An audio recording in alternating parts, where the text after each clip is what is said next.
of July 2021. By His grace, we're alive and we're here with yet another edition of the show. Our gratitude to go to the Most High God for the rare privilege of being alive, and of course the opportunity of having another conversation around the top stories making the rounds here in our dear republic.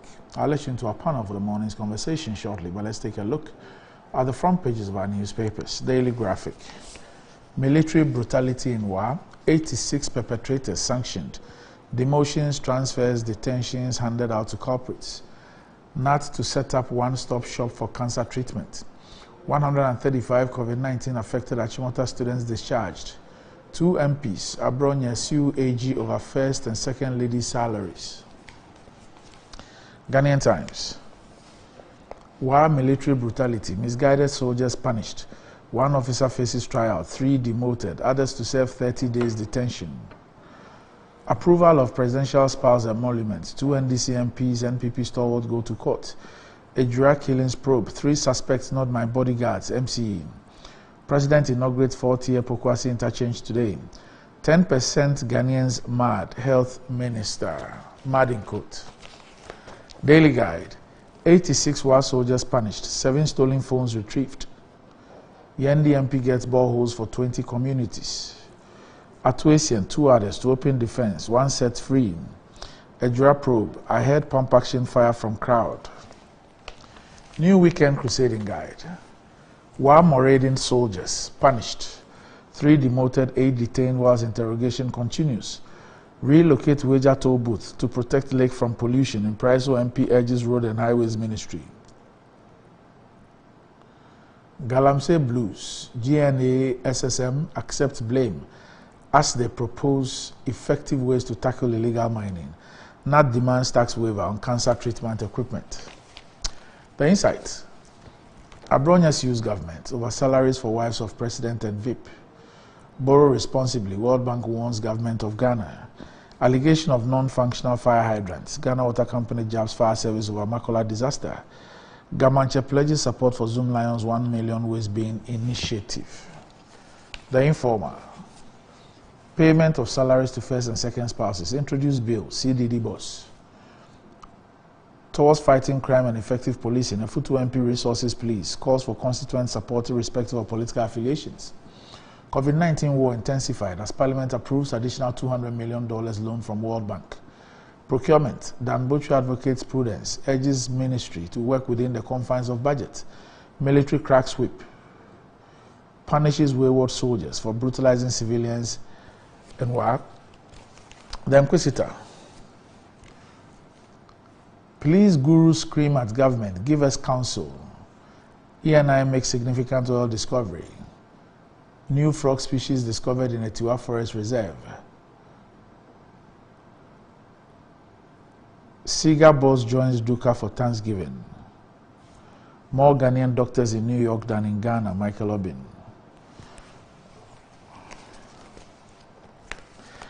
The Daily Statesman. 3.1 million Ghanaians have mental disorders. Health Minister reveals. Ejura youth wanted to burn a hospital, Dr. Mensah tells committee. President urges NAT to support educational reforms. The Daily Searchlight.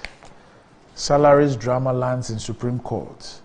GBA cautions over mounting violence. Beauty contest. Water company fire service clash over Makola fire. New frog species discovered in a Tiwa forest. Stop press. Ejura committee requests more time. The Custodian. War Rambo in court, soldiers lose valuable ranks. Government fights piracy and kidnappings. Ekufuado praises teachers for free SHS successes. Zongo chiefs honor NPA CEO. MPs pay back car loans. Parliament clarifies. First and second ladies deserve support from states. Publisher. Soldiers in war, beatings, demoted. Government to boost rice production in Bono East Minister. Car loans, not freebies. Parliament. Ghana targeting vulnerable in society. Adjoa Safo. The Accra Times. 3 million Ghanaians suffer mental disorder as 16,000 with severe illnesses roam the streets of Ghana. Health Minister. Zaneto Jabs Ekufuado. Ghanaians expect leadership with integrity. Census data crucial to national development. Okankwe North MP encourages citizens to fully participate in the exercise. Not the EMP fights minister over school feeding. Professional development, capacity building for journalists, my priority. Gehat, Edem, Mensah. Daily Post. Carcass family snubs a juror committee, casts doubt on their work. Honorable Betty Crosby Mensah rescues 5-year-old boy suffering from a hole in his heart. Be proud to say the bank hospital is Mohammed's project. Stand Dogbe to NDC members. Ghanaians are afraid of being killed in their homes by the military, security experts. Business and Financial Times. We must add value to export products through partnerships, Finance Minister. AGI hopeful of more considerate tax review in mid-year budget, with benchmark values ranking high among industry concerns. Port duties to go up as customs adjust freight rate. Guta, GIFF, reports shipping lines to Council of State, accuse them of rent seeking, blame them for high cost of goods. Feature, a better normal for Africa, and the G20 must act now to vaccinate the world.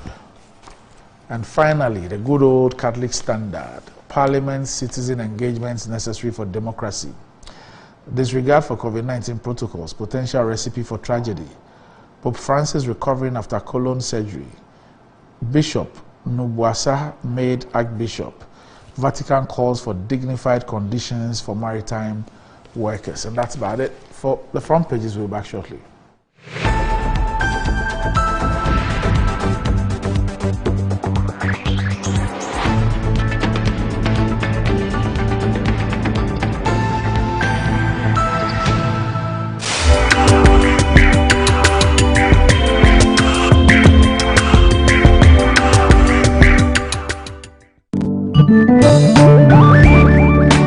In Ghana and in Africa, there is only one place to look to get that luxurious design and decor for your offices and homes. Visit Jamila Home. We give you the climax of luxury wherever you find yourself. Presidential and executive office furniture, living room sets, dining set, stunning mirrors, adorable wallpapers, lovely king and queen size beds, valuable antiques and antique goods, beautiful chandeliers and more. Into the bargain, we provide caring customer service, prompt delivery service, skilled and artistic full house design and decor services, and free decor ideas for your space. Our products and service is unparalleled, boasting of top-tier clients all over the globe.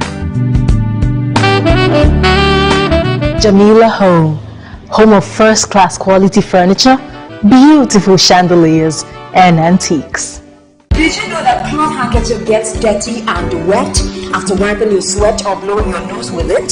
Keeping a dirty handkerchief in your pocket or bag is very unhygienic. Reusing it increases your chances of getting sick from germs. That is why I always use Flora disposable handkerchiefs. Flora disposable handkerchiefs is disposable, thus making it a more hygienic option. It's thick and very absorbent. With 10 tissues in a pack, Flora disposable handkerchief is better than a cloth handkerchief.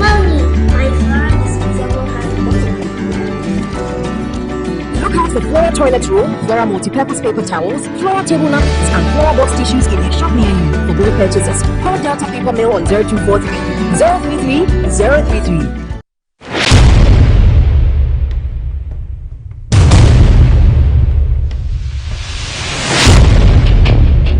Every human body mass should have at least 60% water for optimal performance in any physical or mental exercise. We can help you maintain it naturally.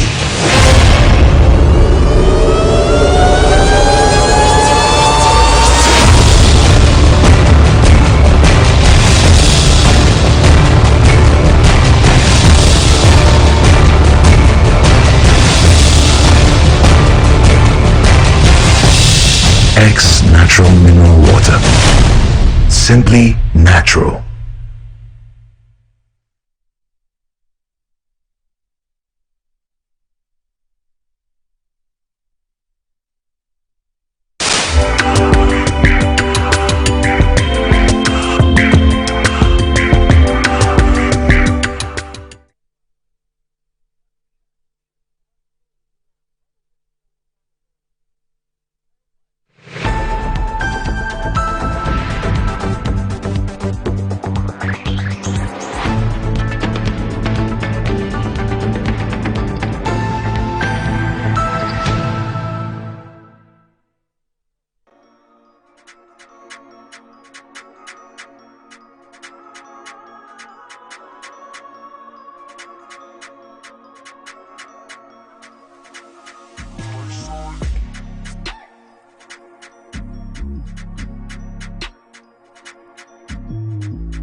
Right, welcome back to the show. If you just joined us, this is Good Morning Ghana live on Metro TV.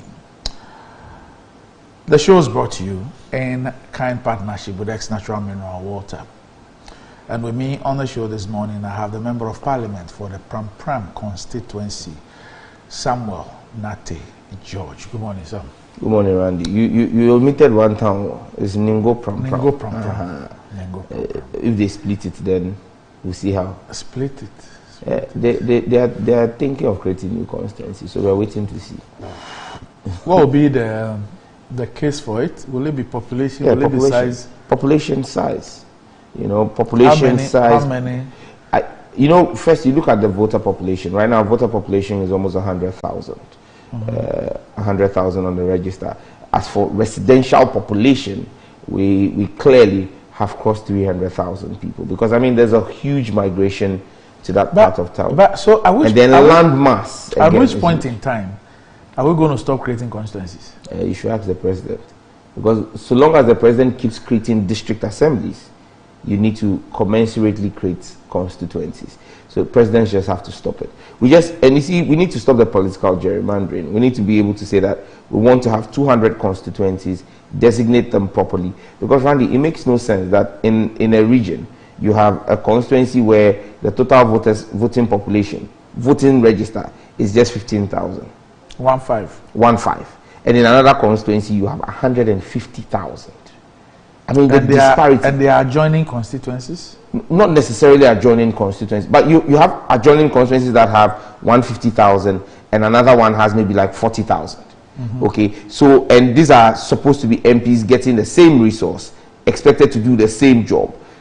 The imbalances, are things that I still don't understand. So, or take for example my constituency, where my voting register is about 100,000.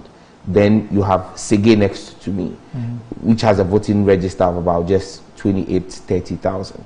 Then you have Adan, which has about another 40,000. These are the ones that bother. So instead of creating a new constituency, realign and open up and stretch. So those are things you can do. But you see, again, you want to look at the landmass. You look at constituencies like Shayo Sudoku and how fiscally spread out the constituencies. Ningo Pram Pram. I mean, people are shocked when I tell them that just after you cross Michelle Camp on the Kosombo Road, after Kakasunaka, you've entered my constituency all the way to my boundary at Odunse with Dodowa. It's just huge, and all of that is the constituency going all the way towards the Shire Hills, Afienya, and all of that. Then you come down to Pram Pram and Dowenya all the way to Committee 25. Then you come to Ningo all the way to Dawa.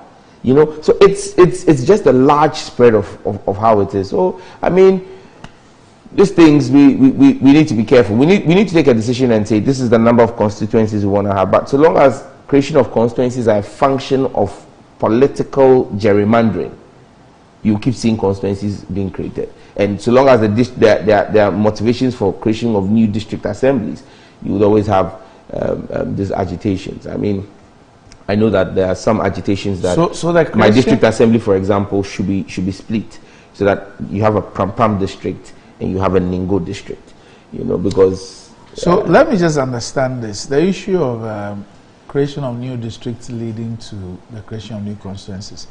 Is it because by law no constituency should straddle two districts? Absolutely. So that's the reason. That's the reason. It is not because once there is a new district, there must be new constituencies. So you cannot the political gerrymandering suggests that the districts are so created in such a way that it influences the creation of a constituency. Yes. So take for example, I mean, you've looked at some of the creations that were done in the last creation.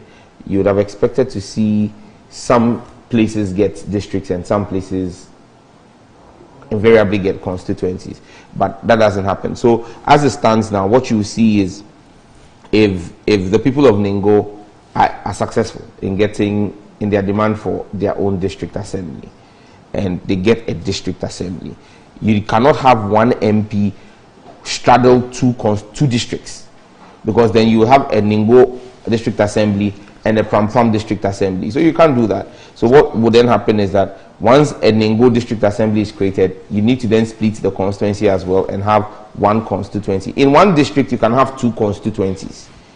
In one district, you can have two constituencies, but you cannot have two districts in one constituency. So that's where the problems come. So, and that's why I keep saying, that's why I said it is about the presidents. That's because the creation of districts. That's what brought the SAL issue. Yes, the creation of districts is a function of the executive.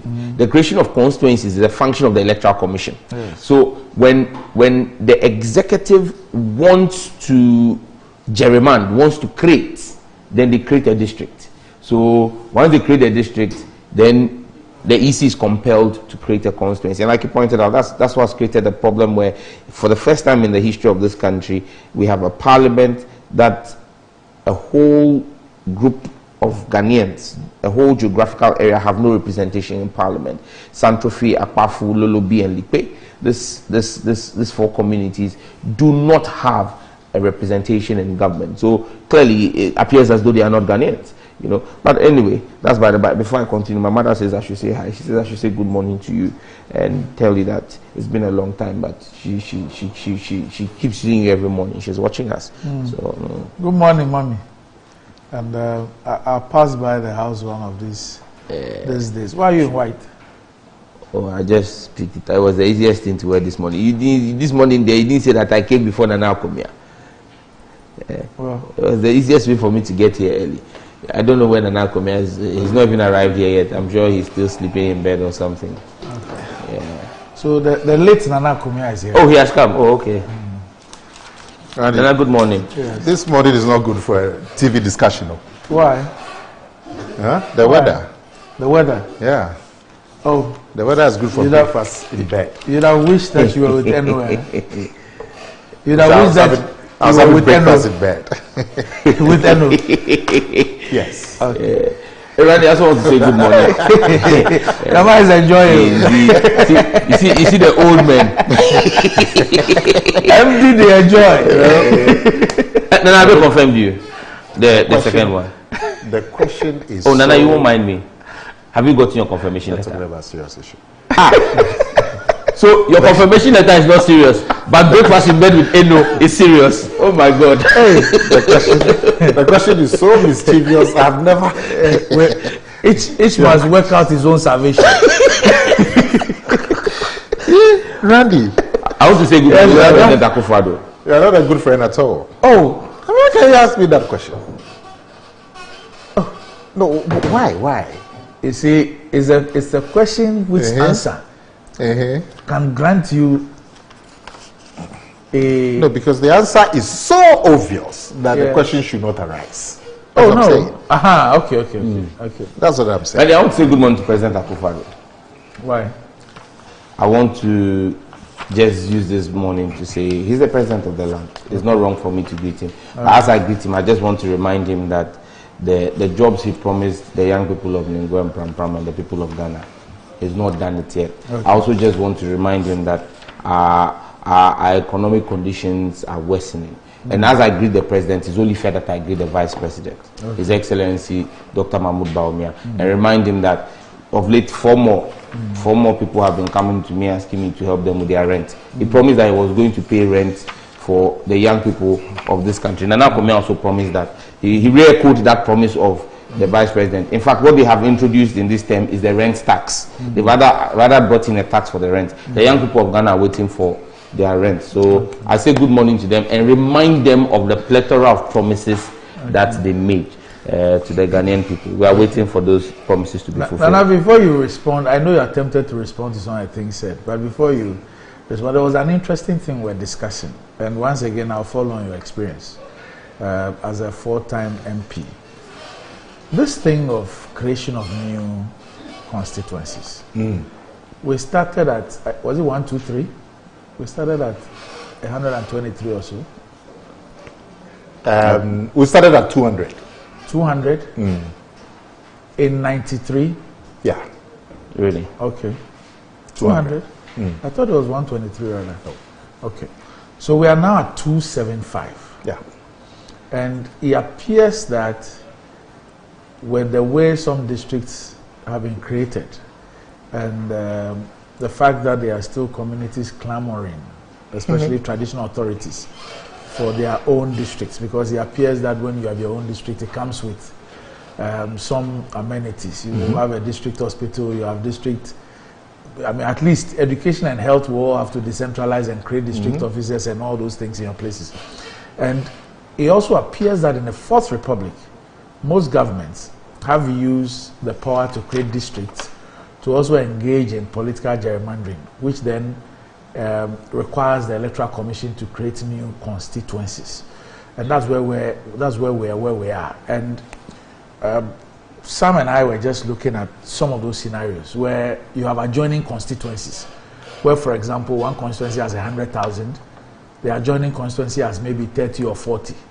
And perhaps instead of putting the two constituencies together and recreating the boundaries in such a way that, for example, you can maybe hive off 30,000 to the one that has 40, we would rather create two constituencies out of the one that has 100 and add up, to the numbers. And the question is, at which point are we going to stop? Because the politicians are going around, the traditional authorities and their people are asking for district capitals or their own districts. The politicians, for the reasons we know, would want to honor those promises. They honor those promises. The law says that no constituency should straddle between no two constituencies must straddle one district, and therefore we'll have two districts will straddle one constituency. So a constituency cannot fall within two districts. And then once that is done, the Electoral Commission will be forced to create new constituencies. At which point are we going to stop and say that, as a country, this is the number of constituencies that we're going to have? Yeah, it's a difficult issue, and it should not be a difficult issue. But we politicians have made it a difficult issue. But before I give my comments on that, my brother here was reminding the president and the government about promises. It's in order. He should, because those promises were made. And I'd like to assure him that those promises will be fulfilled. So he should rest assured. He should keep reminding us, it is good, it is his job, that it will be fulfilled. The government is only 6 months or so in office. And it's still getting itself together. And they will be done. Today, the president is on his way to go and commission a major road infrastructure project, which would enhance movement in the country and also definitely enhance the economy and so on.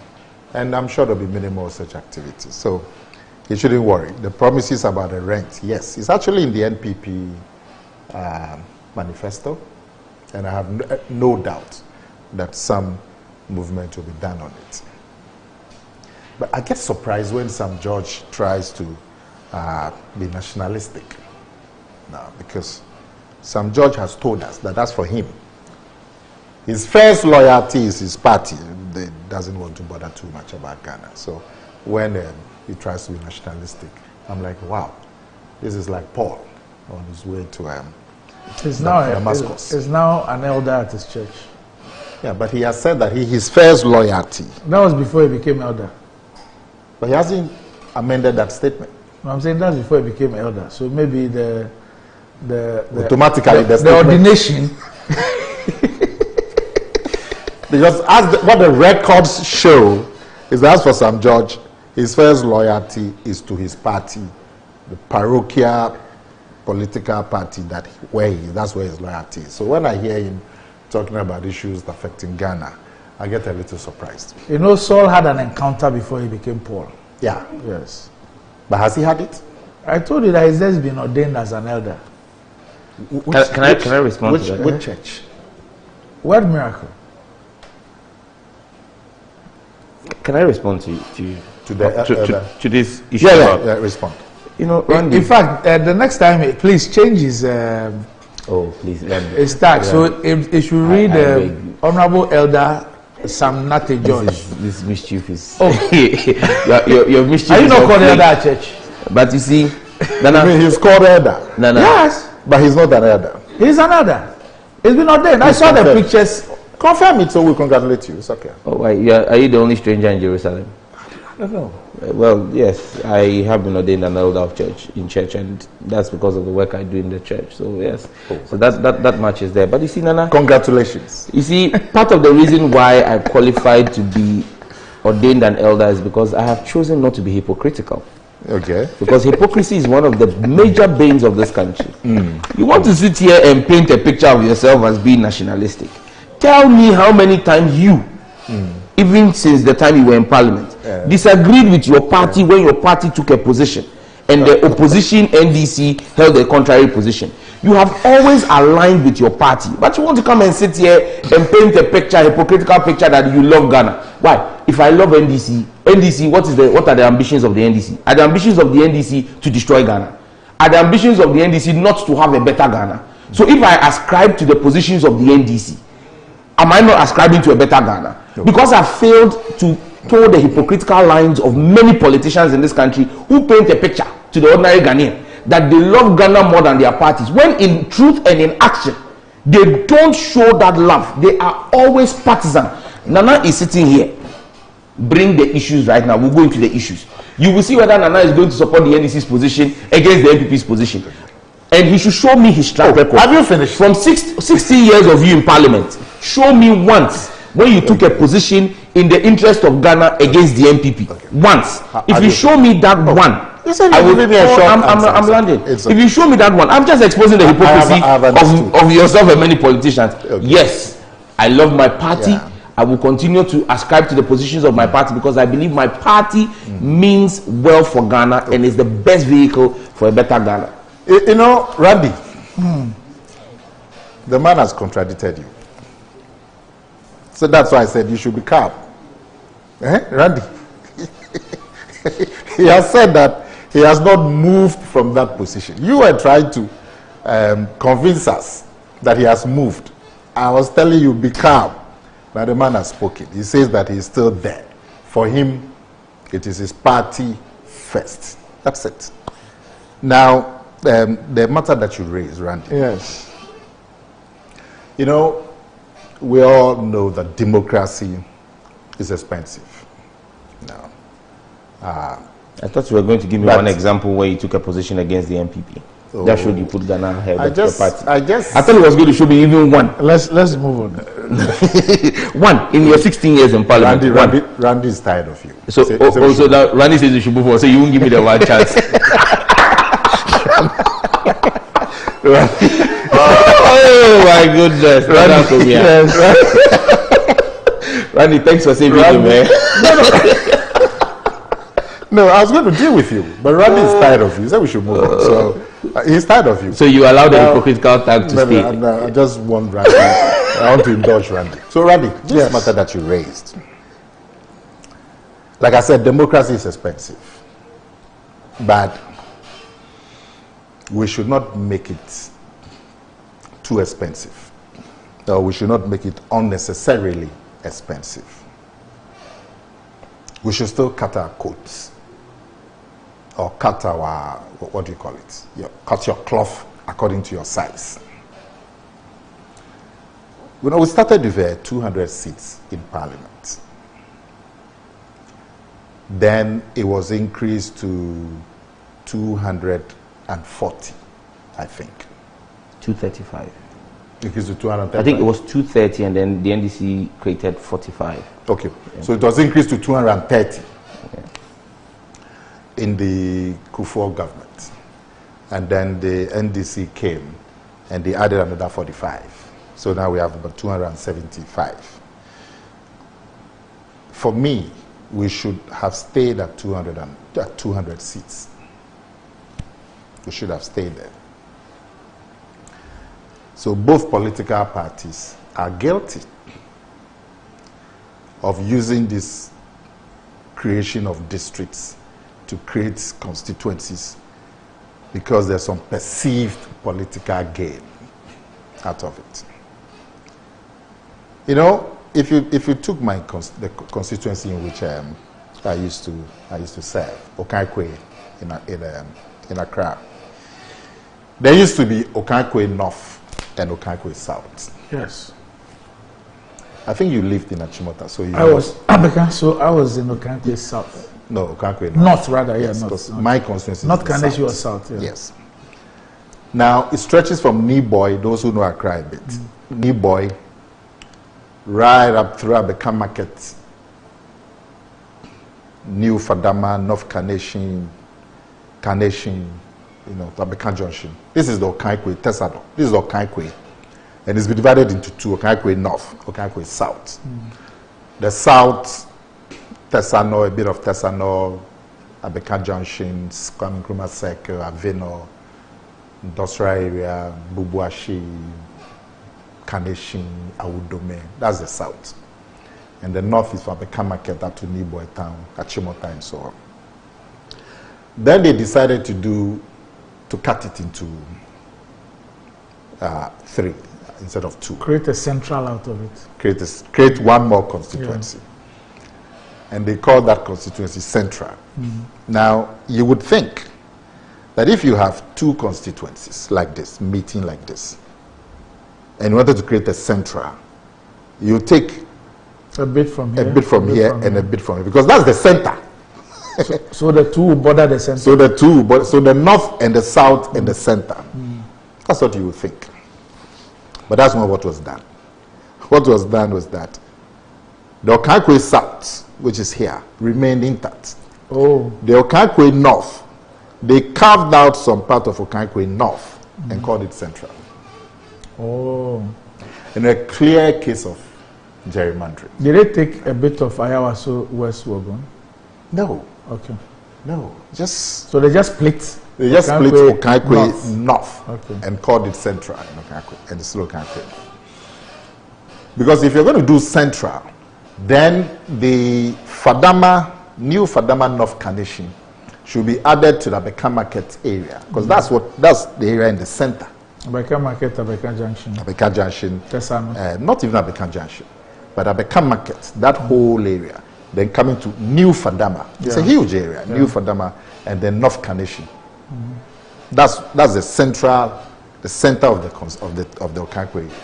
But anyway, and I'm sure there are many such examples. But my point is that these constituencies don't add anything to democratic representation.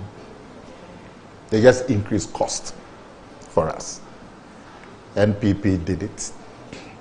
NDC did it. And so now we have 275 constituencies.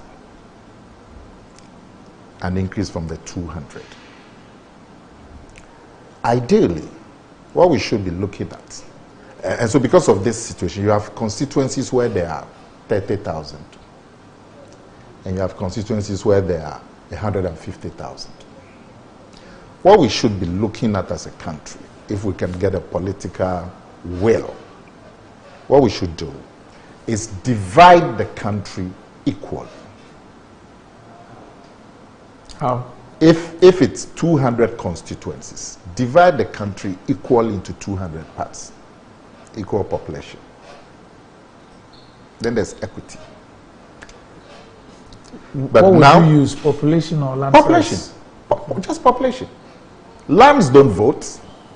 You don't represent land, you represent people. So an area may be vast, but it's the people that you represent. And I believe that measure is more logical and has more equity, because then you represent, this Sam George represents 100,000 people. And then somebody represents 40,000 people. And he and Sam George are going to have the same weight in terms of what's that? Because in fact, one of the Ablekumes, I remember at that time, Josiah, he had over 30,000, but he couldn't win. And there were other MPs who came to Parliament with 11,000 and 10,000. No, so recently, jokingly, I said to one MP that my margin of victory is bigger than his entire register. But he has this, But so, you get it. So I'm saying we've made democracy unnecessarily more expensive with all these constituencies. And it will look like the constituencies the increases came out because there was thought of some advantage.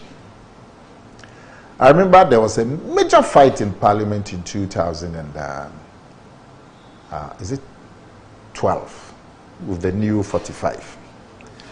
That there were days when Parliament had to sit on Sunday because some of these instruments that came needed a certain maturity. So even Sunday, Parliament, even though nobody will go, but you've been called, so it's a parliamentary day.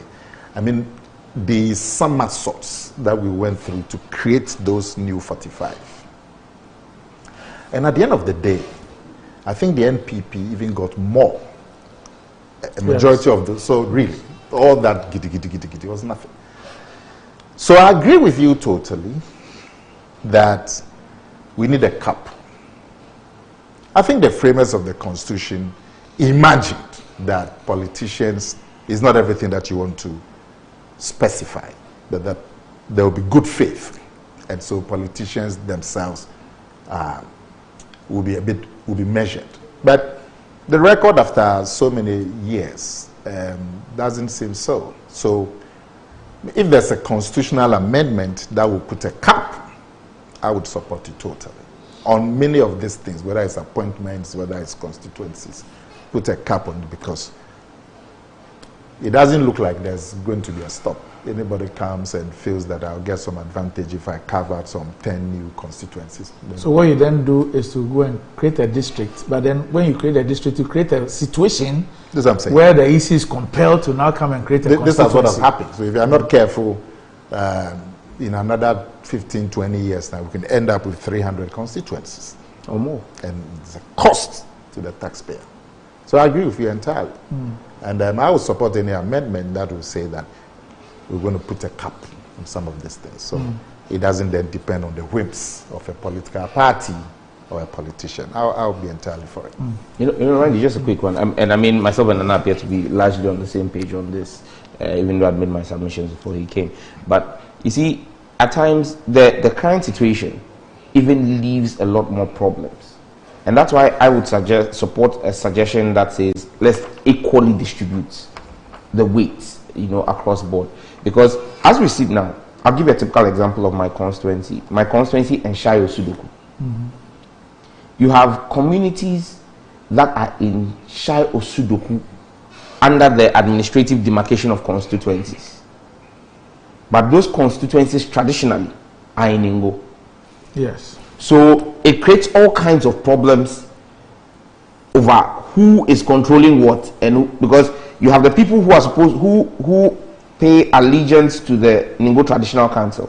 They sit in the Traditional Council. They do everything with Ningo, but they are being asked to vote there. So many of them would invariably cross into Ningo during the election and register in neighboring communities. So then what's the sense in adding them there? And there have been instances where you drive through, if you take Akosombo, Esojaman, yes, and Northtown, yes, Okujeto and Ampem's place. Yes. You drive through Ampem's constituency, yes, enter Okujeto's constituency, yes, go back into Ampem's constituency. I mean, all kinds of... Anytime I'm going to Pando, yes, on the stretch to Esikuma, you see that. You see it. So there is Ampem, and then you see Okujeto, then you go back and see Ampem. And then even on the Adan Road, on the Sugakope Road, yes, Sugakope, then you find Okujeto there as well. Yeah, I mean, it is because for me, I have Odunse, I have Sota, which are all Ningo communities, which are all have been put under Shayo Sudoku. I have Agoto, which is also a Ningo town that's been put under Shayo Sudoku. So you keep getting calls from the chiefs call you because they feel that you are the MP for Ningo. However, administratively they are not under Ningo. So if you are going to keep looking at the traditional requests from traditional councils, from traditional people saying we want this, we want that, and the politicians don't draw a line in responding to all of these requests, you will end up having we will end up with 500 constituencies at the rate at which we are going, because everybody thinks that so long as they make the right agitation and make the right push, you're going to have the constituencies the district created for you. Once you get the district, it means now we choose our own DC, because there's a fight over if you have 2 traditional areas, 3 traditional areas. They will tell you most of the DCs have come from one traditional area, so this other traditional area wants to have theirs. Education office and all the offices, and how they create, there's a perception that they create jobs for indigents of the places, and so that's what drives the demand for the districts. And when those demands come, then you force the hand of the EC. Again, when you say we are forcing the hand of the EC, let's be honest with ourselves. The EC doesn't have 100% control over the creation of constituencies. The political parties still get involved in I the think what we have there is process. Ashanti region, right? Yes. And you see, Randy, the case of Ashanti region is very telling. You know, there are people, watchers of our democracy, who say that, look, for a region that is not your most populous region, but has your highest number of constituencies, the Ashanti region has about 9 or 11 more constituencies than Greater Accra. Doesn't make sense. It doesn't make any sense, apart from the fact that this was shared political gerrymandering, because you are looking at the fact that you want to have a certain control in the legislature. It makes absolutely no sense. Can we see Greater Accra too? Yeah, if they can show you Greater Accra. Because right now, Ashanti region has, I think, 45 constituencies or 47. 47 constituencies. Greater Accra has 34. So there's a disparity of 13 constituencies. Whereas Greater Accra is your most populous region. So you want to understand how, and then you look at the population of Greater Accra and the population of Eastern region. Eastern region has 33 constituencies. And Greater Accra has 34. That's where so the this is all political gerrymandering. Nana made a point about population. Because people are elected to represent people, not landmass. Not landmass. But you'd see that in all of this discussion, there's a combination of people and landmass as a basis. Because what you invariably see is, if you look at the Eastern region and the Ashanti region alone, you take 47 and 33. That's 80 constituencies. That's making up almost 30 to 35% of your entire parliament. 2 regions. You understand me? And so it is people I would say. But the question then is that, do those 2 regions also give you? So that's Greater Accra. So yes. Do those 2 regions? So you saw Ashanti region, yes, and saw how the clustering of the land spaces were. So see the size. So see the size of Ningo Prampram. Ningo Prampram and Shayo Sudoku. But this is about land. Yes. Not people. Yes. You get it.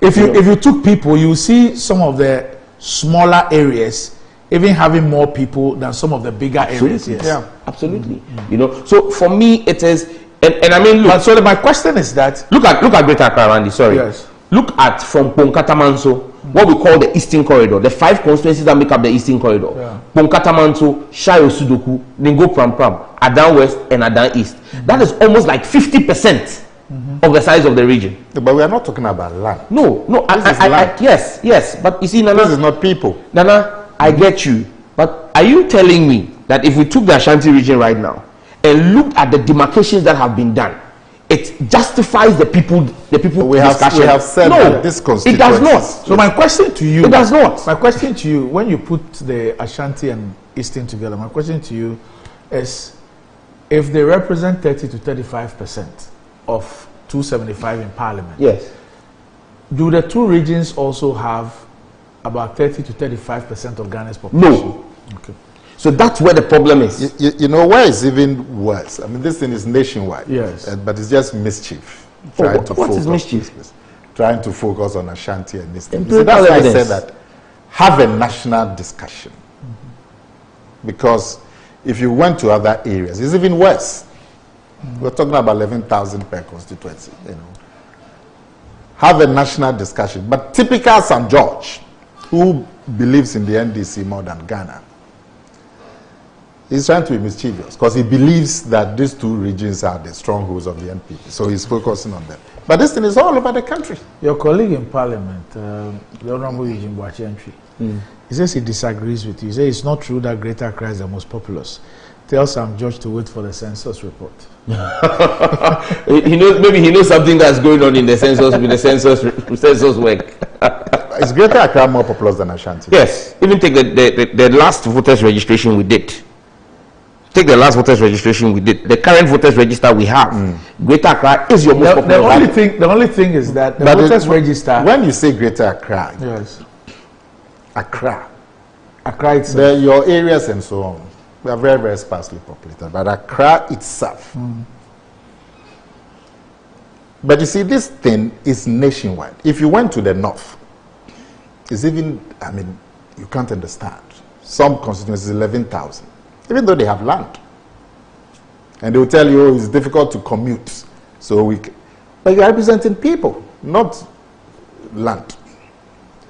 And if we can have the political courage to say we are going to divide the country into equal portions by population, so that there will be equity, so that you don't have one constituency with 14,000 people and another constituency with 150,000 people.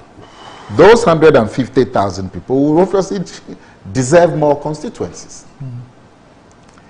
And then in our effort to do these haphazard demarcations for districts and for constituencies, you end up with this logoligi that we're talking about. And so many people don't even know their constituencies. They will tell you they live at Abeka, but they don't know whether they fall into this constituency or that constituency, because it changes. That's another thing that some George, you people have to look at. The signage for constituencies. The signage. It should be possible. Maybe MPs, you have a bit of common fund. Maybe you can do it. Maybe you should do it and let your colleagues see. Maybe they can also follow. They should be able where to your boundaries are. Where your boundaries are. So I think the assemblies, when I drive around Accra, I see that the assemblies, especially the new municipalities and others, they try to. You know the problem with that. Yeah. You know the problem with that. Take for example my place. Right now there is a growing battle between the Ningo traditional, the Pram traditional council, and the Ponkatamanso traditional council. Over where the boundaries. So if you see when you are on that stretch, when you're on the road, you see there's the picture of a billboard with a picture of Nene Tetewaka, the paramount chief for Pram, welcoming you and saying goodbye to you. The Pom people say he must move his billboard, that place is Pom. But as far as we are also, the traditional council has informed me, our boundary is at Pombaria. So all of that place is Ningoland. But haven't these things been determined already? So now when even your traditional councils have a dispute over where the boundary is, where do you go and put the signage? But at least when the both of you should help me. When they bring this district and constituency bills before Parliament, are the boundaries not stated? They are stated. They are. Yes, they are. You see, but that's why I said those are administrative boundaries for purposes of conducting elections. Yeah, but at least you are MP for a constituency. Yes. So defined by law. Yes. So you know your boundaries. So you know. But it's even beyond, I mean, some George, constituencies don't necessarily correspond with traditional areas. Yes. So the traditional people can have their dispute, but you know your constituency boundaries. The people who vote for you know because of the polling stations. And so this can be an outlier. But generally, there are many people who don't know the name of their constituencies. I meet a lot of people who come to me and ask them, which is your constituency? Say, oh, I live at... then they mention the area where they live. Then I have to figure out which place. So if you can have signages, you know, especially along the boundaries. It's a good idea. So, you know the last time I told you that one of my things, until the paperwork, I didn't know that was, I thought it was Pram. No, it's Ponkatamanso. You know, but everybody, it's Pram, it's Pram. Even in Accra, you are Chad. Yes. Chad is La. Yes. Isn't it? Yes. Yes. And it borders Teshi lands. It borders Teshi. And there's always, on that bit, always Teshi people say, this is ours. Last say, no, this is ours. But that's Teshian. But the constituency is defined because of the polling stations.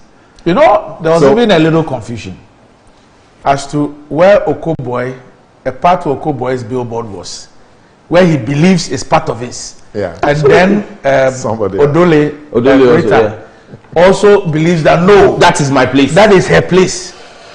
But so when you really cite the billboard, the booth becomes a problem. Became a problem. Okay, but generally, I mean, if you say Okoboy's constituency, and we say because we also don't stop calling Okoboy's constituencies now Ayiku's constituency. But we are talking about Okobo. Chief. I was referring to 2020. We are talking about Okobo. It's now Ayiku's constituency. Even though he's an MP for that, he's from politicians. So when was he made an elder? Well, a few months ago. A few months, okay. So it's still a work in progress. Yes. That was after his masters in peace and conflict resolution. Dr. T is adding fire. He actually has the masters in peace as well. Yes, and conflict resolution. Okay. We'll be back shortly.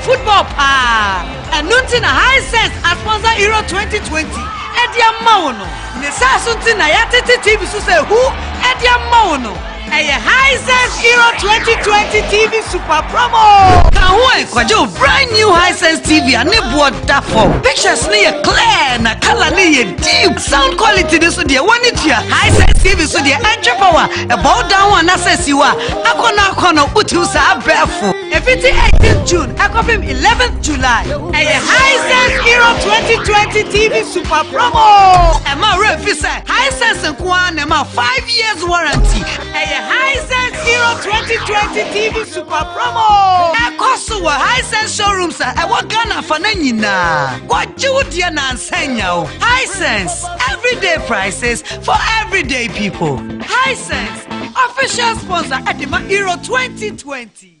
Did you know that cloth handkerchief gets dirty and wet after wiping your sweat or blowing your nose with it?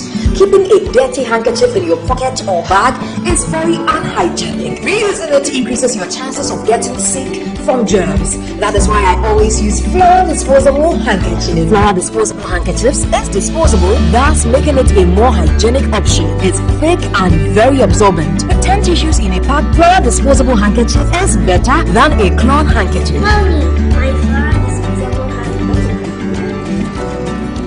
Look out for Flora toilet roll, Flora multi-purpose paper towels, Flora table napkins, and Flora box tissues in your shop near you. For bill purchases, call Delta Paper Mail on 0243 033 033.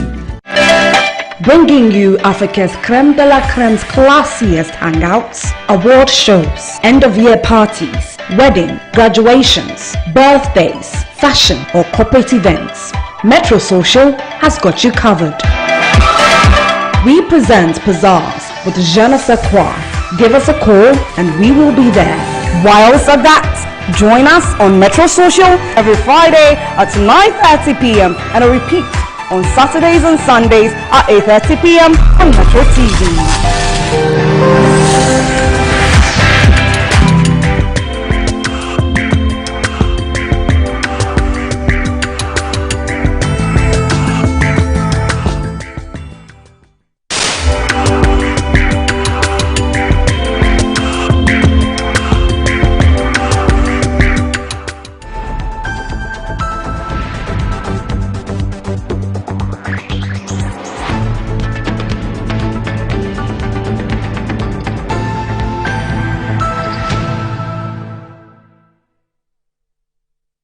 Back to the show. If you just joined us, this is Good Morning Ghana live on Metro TV. Still with me on the show, I have Sam Nate George and Nana Akomia. Shows brought to you in kind partnership with X Natural Mineral Water. Now, Honorable GNP has sent this. It says constituencies are created with weights of population 90%, land size 10%. It means population size is not the only determining factor. We can also realign by merging smaller constituencies and splitting bigger ones so as to maintain the 275 figure. No decision has been taken yet. To the best of my knowledge, Ashanti has higher population, while Greater Accra has higher voter population. And then Michael Intakradi says that an interesting issue you raised this morning concerning the unrestrained creation of constituencies. Can you recall a very beautiful speech given by the current Minister of National Security some years back? I can't recall the exact year, when he was being inducted into an academic chair at UPSA. He has stated that Ghana could do well with only some 75 or is it 175 constituencies. I've been hoping that this idea will find a way to be tested, but it seems the creations goes on. Couldn't that cost have been directed into district assemblies? That's an issue also raised by Uncle on this matter. Okay, so let's move on. These days you supply us with so much literature. Yes, yes. You don't like it? No, I like it. We're giving you apple. Yeah, a lot of apple on the... Very good. I can take them away? Yes, you can. They're yours. They're yours. We have proper production. We have some for the library. So Annie's brought some serious changes in the production, hasn't she? She and the team are doing quite well. This day she even tries to serve us kinky after the show. She serves you kinky? Yeah. After the show? Yeah. Hey. Then you have your breakfast. She must have not in bed. No. She must have a big budget. Fridays are my fasting days. So. She must have a big budget. I think the new MD. Thanks to her executive producer. The new MD, Kayode, is doing well. I'm sure he's providing the cash. You have no input in it. What? Executive producer, you have no input in it. Doctor. As for you, I don't know anything. You've running this show for donkey years. Nothing. I don't know anything.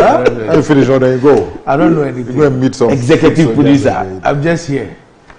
You have to change. I'll just say Annie is the boss. No, she's doing well. She's doing well.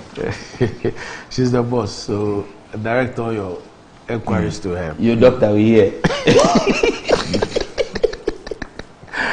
Anyway, now let's take a quick dash to Ejura. There are two issues that I want us to look at.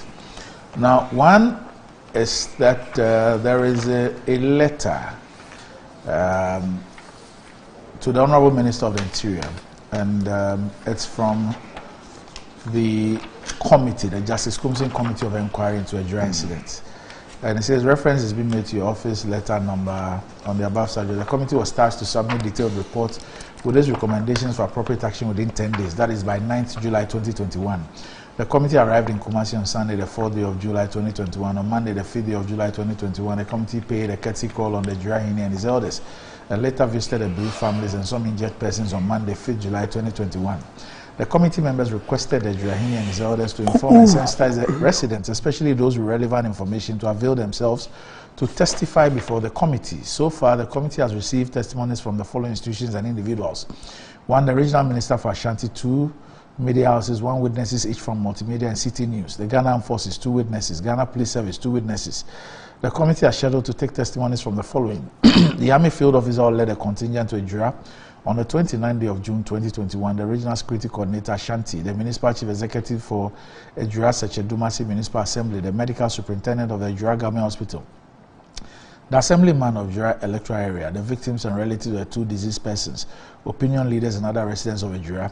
Considering the testimonies yet to be taken, the committee is requesting for an extension of the deadline to complete its work to Friday, the 16th day of July 2021. So they are asking for a 1-week extension. However, in a related development,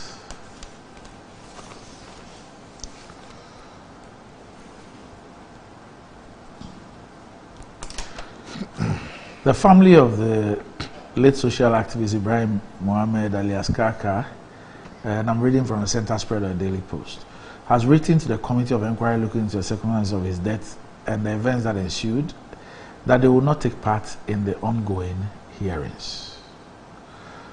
In a statement, they explained that the events in the last few days have left them less certain of the scope, focus, real intent, and even the utility of the ongoing inquiry. The family reps were expected to make an appearance today alongside other witnesses. The statement signed by the family spokesperson, Nafiu Mohammed, said the family feels let down in the committee's work in the past couple of days, adding that what they hoped would have been a much-needed opportunity for truth, soul searching and institutional accountability for state-sanctioned violence has not met the expectation, hence their decision to opt out. Quote, "We, the family of Ibrahim Kaka Mohammed, regret to formally notify you of our decision to not participate in the ongoing public inquisition, which is purportedly concerned with the circumstances that led to the unfortunate occurrences of Tuesday, 29 June 2021. However, events over the past few days have left less certain of the scope, focus, real intent, and even utility of the ongoing inquiry. As much as we feel let down in our enthusiasm for what we assumed would provide a much-needed opportunity for truth, soul searching and institutional accountability for state-sanctioned violence. They, however, expressed their appreciation to President Akufo-Addo for his decision to instruct the Interior Minister to institute a committee of inquiry. Says, as you may be aware, we, like many people in Nigeria, welcomed and continue to appreciate the President's decision to instruct you to inquire into the circumstances that led to the indiscriminate killings of the people of Nigeria by members of our military forces. We congratulate you on your decision to heed the call of civil society organizations to recuse yourself from the inquiry and to set up a separate committee of inquiry. In addition, having sought and obtained independent legal advice as to the work of the committee and our rights vis-a-vis the committee, we have become apprehensive of the substantive and procedural regularity of the committee's work. We are also now concerned that the committee's work does not provide the appropriate framework for a full, faithful, and impartial inquiry, as envisaged under Article 278 of the Constitution. Among other things, the family accused the Committee of Inquiry of deliberately attempting to distance Kaka from Fix the Country movement, unfavorably criticizing the live media coverage of the unrest that ensued as being responsible for what they described as a criminal conduct of the security forces. And we're told that earlier this week, Munawara Ibrahim, the 18-year-old daughter of Ibrahim Mohammed, in an interview with City News, said her uncle Idris Mohammed, who had been arrested in connection with her father's death, is innocent, and pleaded with the government to intervene and release her uncle because, in her view, without any sound evidence, he was innocent. Okay.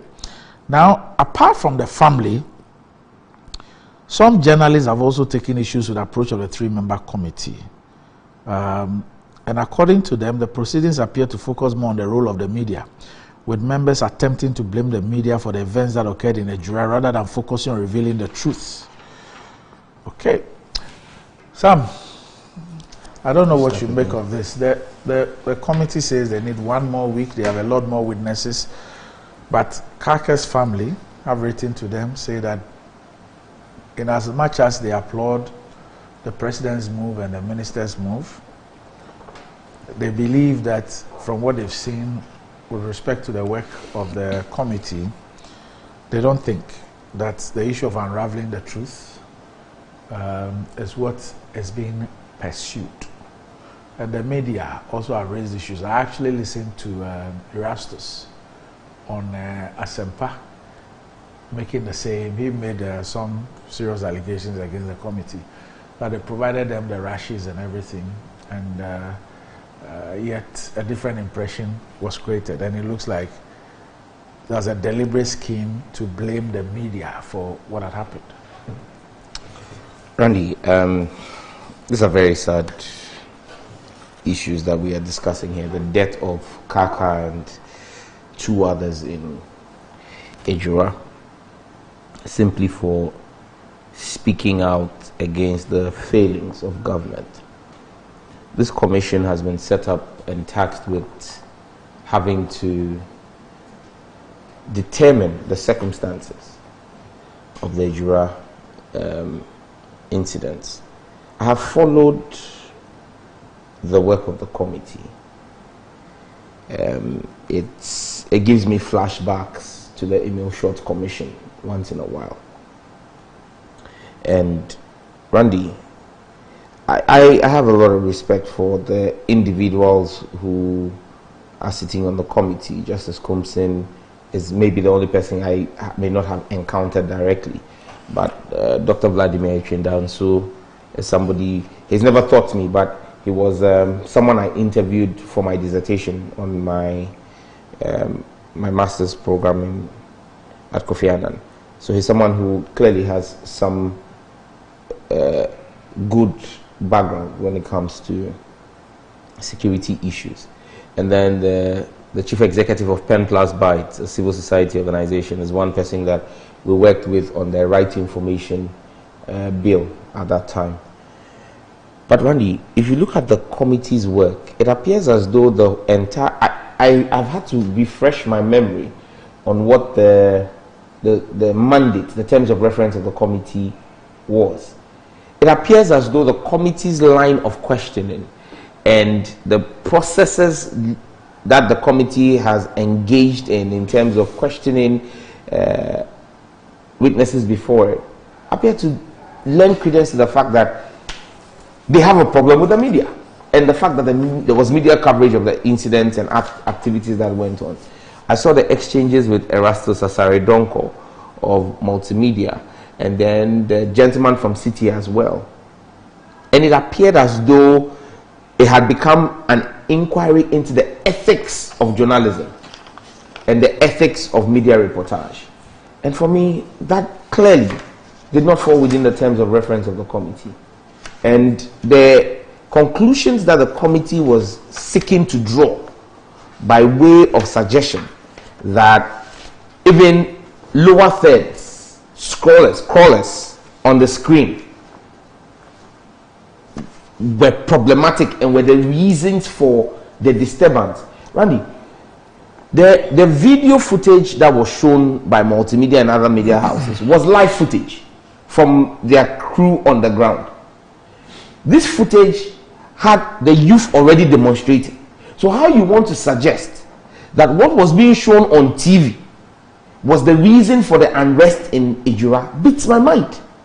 Because the people were already on the streets. They didn't have TV screens with them on the streets to see what Joy FM was showing or Joy TV was showing.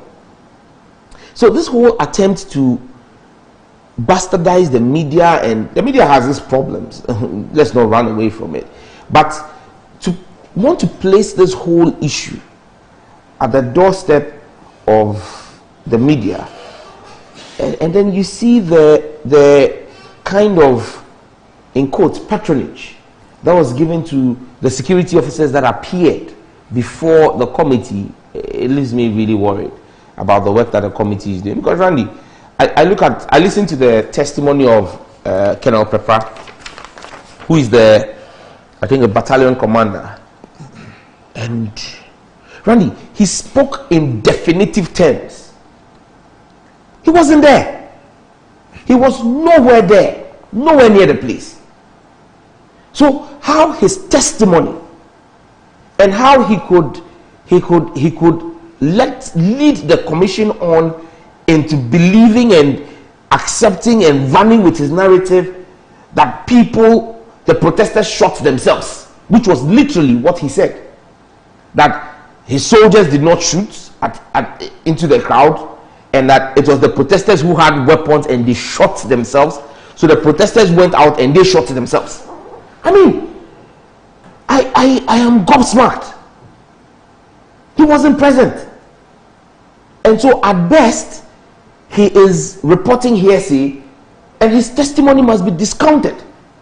It has nothing to do with his professionalism as a soldier and who he is as a soldier, but his testimony before this commission should not be taken seriously, because one, he wasn't present there. And to have him tell us that a soldier taking a marksman position, taking a position of a marksman, kneeling and taking aim, is a sign of warning, and that the soldier did not discharge his weapon. Abba, I mean, what do they take us for? You know, Barandi, like I said, it gives me flashbacks. It's the same way at Ayawaso West Morgan, the Mishort Commission. You had Colonel Opoku come there and say that his men from national security fired 6 shots. Only 6 shots. That's the same way you had the commanders on the Azugu come and say that only 6 shots were fired. And when I went there and said over 40 shots were fired, they discounted it. But when the commission, the Emulsion Commission, visited the scene, they saw the bullet holes. When they listened to the video, the recordings, and counted, and they did audio ballistic analysis of the videos, they heard the shots, the number of shots. It clearly was not 6 shots. You get it? You have a situation where people are always trying, security services are always trying to rewrite the script and find the scapegoats. The Enil Short Commission, they tried to make Sam George the scapegoat. Sam George was the one who brought the armed men and made them, agitated them, provoked them for them to beat everybody there and go and fire indiscriminately. Find the scapegoat. Don't blame the people who acted unprofessionally. That one won't do. Now, in this case, we are blaming the protesters that they shot themselves. We are blaming the media that the media broadcast the extrajudicial killings of Ghanaians. Randy, I'm happy that in the letter of the commission that you read, they said they want to talk to the medical director of the Jura government hospital. I think they have. I think he went there yesterday. He went there yesterday. Fantastic. I've watched an interview of him on the day of the incident, where in giving reports of the 2 individuals who were killed, he said one of them, the entry point for the bullet was from behind. He was shot from behind and killed instantly. He's on tape. His own report to the media. You understand me? How anybody could be shot from behind clearly tells you the people were retreating. You understand me? So if we are being told that the protesters shot themselves when they were running away, then one of them decided to pick a gun and shoot at his own colleague who was protesting with him running away. I mean, some of the stories we are being told. And you see, Randy, the strenuous effort by agents of government and this commission to want to distance Kaka from the fix the country thing is worrying. It's in the family statement. It's worrying. It's worrying. Even the commission, when you listen to the commission, the interrogation of Erastus Asaridonko and then the City FM guy, I keep forgetting his name, Randy, they kept pushing. Can you establish what business of the commission is it? Simply take the gentleman's Facebook wall. His Facebook wall is public. Go there. And when Nana Komia is speaking, I'll go to his Facebook wall and pull out posts and videos he did with the hashtag Fix the Country. Fix the Country is not a political party that issues party cards. It's a social movement. And anybody who associates with it uses the hashtag. That is the whole concept of using hashtags. You use hashtags when you believe in the cause, when you associate with the cause. So if we say somebody is a Fix the Country activist, it doesn't mean that he's an executive member or that he's a board member or there's a card that shows he's a card-bearing member. And Randy, anybody who has a problem with fixing the country is not a patriot. So we I guess we all recognize that the family of Kaka will be very, very important. I mean, their testimony will be very, very important to the committee's work. Now they say they cannot be part of the committee. They have given reasons why they cannot be part. What do we do? I mean, Randy, it's sad. It's sad because it's not as though, and if you listen to the reasons that they have given, and you follow the work of the commission, one is tempted to side with the family. There are tenable reasons. Because you look at the conduct so far. how do you get them back? Because I'm sure that we would want them to be a but Randy, it will be difficult for them to appear before a commission that they feel is biased in its work, because then it will be counterproductive. Because already and that is why it is sad, because you would have expected that the commission in its work would have shown a level of fairness, and this is not to say that I'm not passing a judgment call on them, on the commission, but the work of the commission has not inspired belief that they are being unbiased. Okay, it's a committee. The committee, sorry, that they are being unbiased, and that their work is to unravel the truths and the circumstances that led to the death of Kaka and the other 2 individuals. That is where the problem is.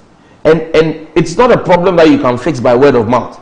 Because Randy, even if they appear before the committee, right now publicly, they have come out to say they don't trust the committee. If they appear before the committee, people are also going to ask why. What has informed the change of heart? Who has seen you in the evening, or what has influenced this change of heart? Because the same committee, we've seen the work of the committee. And so it's unfortunate that the committee has actually brought itself to a place where it is not just the family of Kaka that has a problem with the committee. I was on PM Express on Tuesday. Multimedia did a full editorial on the work of the committee and tore the committee to shreds. I know City FM has done the same.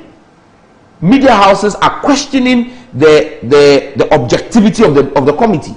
So the committee has put itself in a very, very difficult position where the work they are going to produce is going to be looked at with a certain frame or with certain lenses. And it's unfortunate because we really needed to see what this and see an impartial and unbiased inquiry into the deaths of 3 Ghanaians. But I mean, I don't foresee a national acceptance of the committee's work. Well, let me comment on the letter that you have supplied us from the family, saying that they won't testify before the committee. Well, I don't know if the family, I don't know if Metro gets to a juror, but if it does, and they are listening, we would urge them to rescind their decision. They've lost a valuable member of the family, so naturally they are traumatized and they are emotional.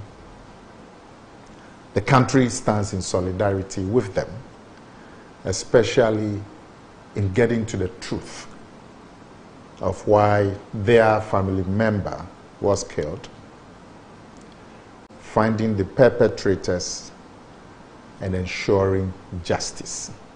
The whole country stands with the family in this aim.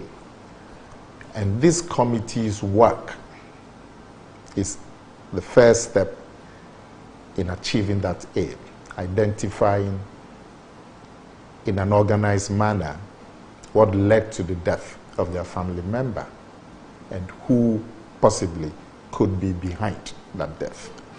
So whatever misgivings they may have, unless there's another alternative in unraveling the circumstances behind the death of their family member, I think they should go and appear before the committee, especially if they have useful information that will lead to the unraveling of the circumstances. Trust is important in this circumstance. They say they don't have any. Yeah, but as we speak, the committee has not finished this work. When you look at the letter that you gave to us, the committee is now going to meet the Army Field Officer who led the contingent, the Regional Security Coordinator, the MC, the Medical Superintendent of Ijura Government Hospital, the Assemblyman of Ijura, the victims and relatives, and then opinion leaders. So the committee hasn't finished its work at all. And so to say you don't trust the committee because of what they've seen so far. Yeah, but you may have an issue with some aspect of it. I don't think it's conclusive enough that you may have a problem with some aspect of it, and so you don't think the whole committee. You go before the committee. Let the committee do its work. Because they are sitting in public. And so the whole nation is following the hearings. So I would, I don't want to increase their trauma. I would beg them that they should go. This is the first organized effort to get to the bottom of it. They should go. They should be cooperating. It's too early to make that kind of judgment call on the committee. The people on the committee, Sam George says they are people of integrity. Let's give them that benefit of the doubt and then cooperate. Because it's only the truthful unraveling of the death that can give them justice and that can give them healing. Shouldn't, Nana, with respect to what you're saying now, the appeal to the family, shouldn't the committee members also take a step back and look at how they have conducted proceedings so far, in view of the fact that the family and the media at least the two media houses that have appeared before them, seem to both raise the same issues. Well, I mean, they are members of the society. Their conduct is in public. So if there are public commentary about their work, I'm sure if they find it justified, I'm sure they would advise themselves. I don't know if the reservations of the media is justified or not, but they are members of the public. So let's hope that they take cognizance of the commentary. With the media, what I suspect was in their mind of the committee was, I think there's a certain belief that the reporting that linked the killing of the gentleman to his membership of Fix the Country led to the incitement of the youth, and that led to the two other deaths. And so there's a belief that that connection, that definite connection, that gentleman had been killed because he was a member of Fix the Country. But the media never said that. They identify the guy as... So let's say you say the media never said that. Yes. But that is what they want to unravel. That is what led to those questioning as to the kind of reporting that went on. But at the end of the day, let's wait for them to finish their work. And then we can have a holistic view of the work that they do. Now they are in the middle of it. In fact, it's possible that their time may even be extended. So I would wish that all of us give them the benefit of the doubt, particularly the family. And I'm hoping that the family, the members of the committee will reach out to the family and get them to cooperate with the work of the committee. When Mr. Sam George, I was going to call him Elder, that's why. When Sam George was going on about the short committee and talking about numbers of bullets and how the committee didn't get it right, and then they went to the site and then they realized that the bullet holes were more, and so Sam George was right about the number of bullets and so on. I mean, for me, that Emory Short Committee, the one question that I'm always trying to unravel, and I'm sure many Ghanaians have wondered about when that matter will be unraveled, was the definite assertion by Sam George that a man had been killed in his own home. And up to today, that killing has not been unraveled. And when Sam George was going on about bullet holes and so, I thought he would shed more light on this particular matter, which was captured live. He making the definite assertion that somebody had been killed in their own home. This committee, Randy, for me, three things. The cause of the death of the gentleman, the first one. Was it because was it a vendetta because he was a member of Fix the Country? Was it a vendetta by some people because of these views? The first thing we need to establish. The second was the cause of the riots.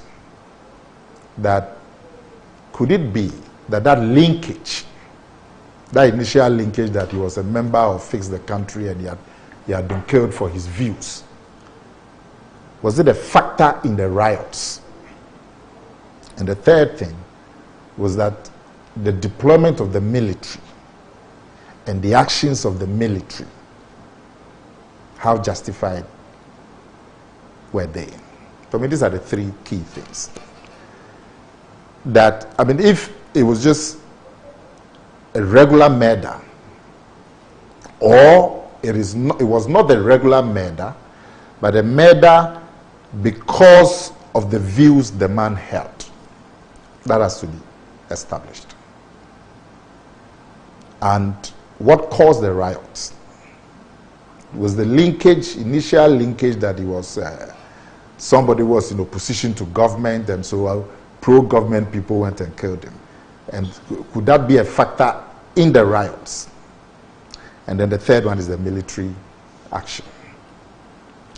I'm hoping that the committee will be mindful of these three key things and provide answers, because the answers will have far implications for deployment of military, crowd or route control, and so on. So I believe that the work of the committee is very important, and we need to give them all the support that they require in doing this work for the country. As for the day-by-day evidence and incidents, with every committee or commission of inquiry, you would have some questions being asked and people will draw motives or even disagreements with a certain line of questioning on a certain day. Every committee, where Waku committee on the Yana's death, you remember, if you look at the comments, say, hey, this question was asked, it shows this, it shows there's a certain perception. Emil Short committee, Sam George has raised issues about that committee. Which one probably the Brazil one? Senor Zemefe committee. All of that. So as for a committee or a commission's work, Ghana at 50, there may be questions that will be asked, even the one that we did earlier on with the reconciliation committee. You remember? People will go there, they will give testimony, and people will use that testimony to judge the committee. So let's wait and get all the work finished holistically and the results presented. And then, because, for example, Sam George is saying somebody went before the committee, a military gentleman, and he tried to give the impression that the shots that may have killed some of the protesters, the two protesters, may have come from the protesters themselves. But then somebody also went before the committee. I don't know if that's the impression the military man gave, but somebody also went before the committee and also gave testimony that from the angle of the shots, it means that the people were going away from the. So all of these testimonies will come when you put them together, and then you see what is plausible. But as for somebody going here, there, today to say this, that's the person's angle. We shouldn't judge based on that. We should wait. Other people will go and give their angles. It is putting together all the different angles, making sense out of them. That's what judgment is about. It's like courts. Everybody will go and say what they believe to be the correct position. But it's the work of the judges to put it all together and strike a balance and strike out what they believe to be the truth. So it's a good thing that the committee has been appointed. They seem to be working assiduously. People will go and say all sorts of things. They have to listen to everything. If they have questions, they will ask the questions. It's part of the work. The family may have crucial information that will help the committee and that will help the family, that will help the nation in terms of unraveling and delivering justice. Let them rescind their decision. All of us must appeal to them, not incite them, appeal to them to go before the committee. And at the end of the day, let the committee do work that will benefit the country. Now, Sam, your colleague in Parliament, I thought that he would be a bit busy with the funeral of his dad, Dr. Kingsley Nyako, MP for Kwadaso. Is it this weekend? This weekend, yes, this weekend. This weekend is actually... he multitasks. Yes. I mean, that's the thing with lecturers. So, his dad is an ex-sergeant, Emmanuel Bamfo Nyako. He died at 74. And he'll be laid in state tomorrow, 5 a.m. at the Trinity Presbyterian Church, Kwadaso, in Kumasi. And the burial service at 8:30 a.m. at the Trinity Presbyterian Church, Kwadaso. And he'll be interred at Kwewu Kwaman, that's in the eastern region. And then the final funeral rites will be back at the Christ Apostolic University College behind the Church of Pentecost, Kwadaso.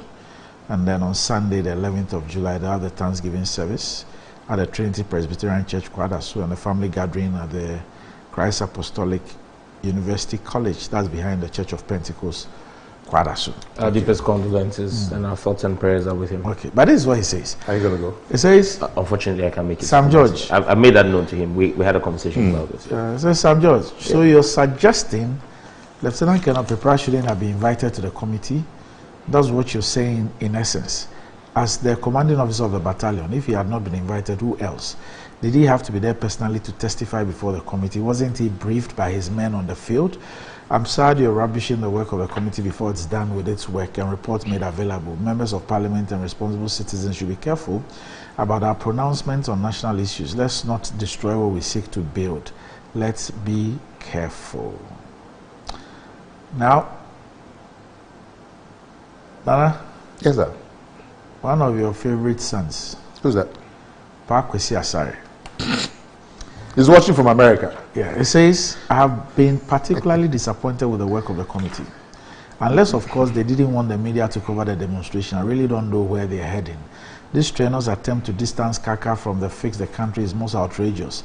The group says he was one of them. Beyond waking him up from the grave, we might as well go look for his membership card. Otherwise, what's the relevance?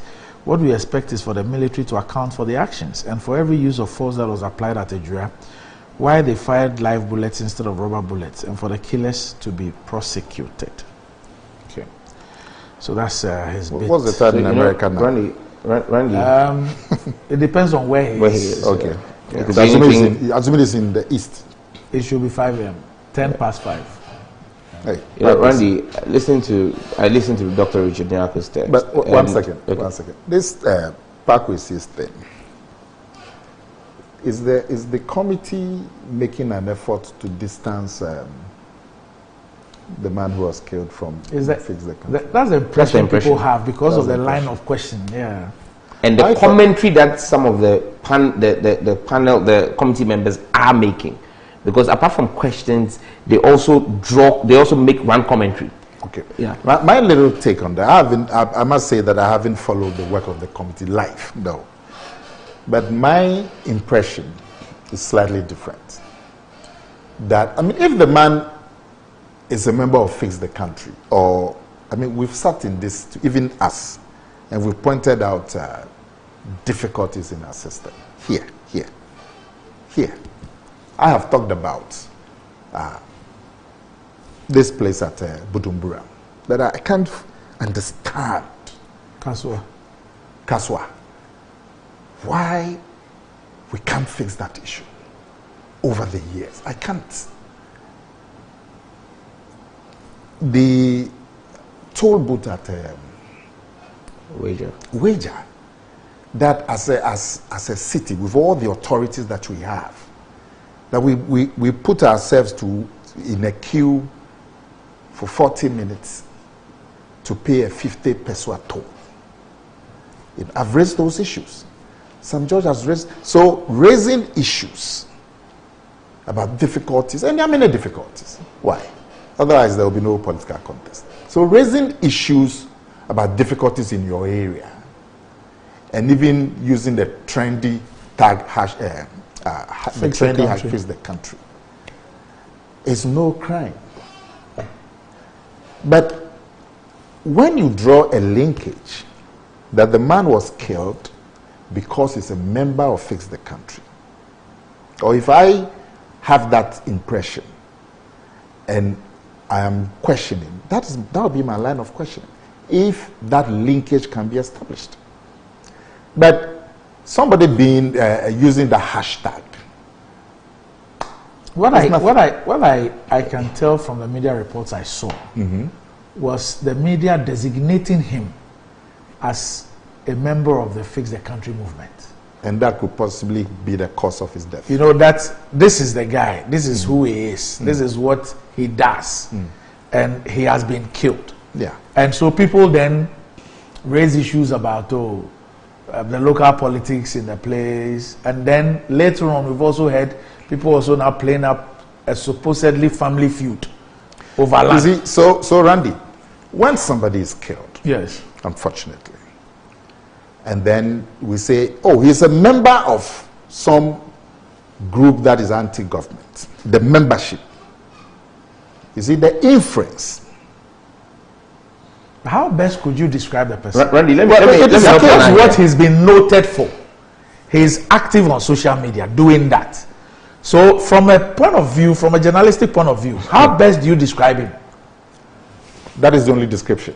No. He is not. You see, one second. Okay. He is not a farmer. He hasn't got a profession. I think what people know him for, really, is what is the activism he is engaged in. But Fix the Country is just a couple of weeks ago. Weeks? Yeah. No weeks. A few months ago. Yeah, but no, a few weeks ago. But if he's been an activist to right wrongs, then he predates Fix the Country. That's, you see, he predates Fix the no, Country. let me help us here, because wait, you see, that's not entirely correct. Because even when you go on his Facebook page, this activism of his actually picked up around the same time the Fix the Country movement started. When you go on his Facebook wall, okay, previously you even see pictures of him in an NPP shed. Okay. Also, he's an NPP member too. Yes. Absolutely. From the pictures that were shown, you understand me? Okay. In fact, he's a known associate of the MCE in Ejura, who has worked with the MCE. Just one question. No, just to help you. So you have said that he's a known NPP member. Yes. So assuming there was no Fix the Country. Yes. And then the man is killed. Then people start making the inference that he's a known NPP member. Then somebody then inferences that then his killing may have come from political opponents. So, Randy, let me wrap this up so that it will resolve this. I cannot be blamed. Yeah. For the inference you draw from a description I give. Yeah, but you can be asked if there is some definite information you have.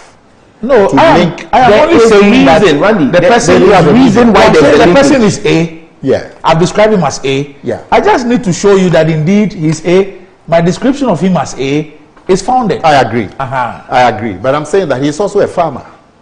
I don't know that. This is what I know. Randy. In fact, the person can be of many parts.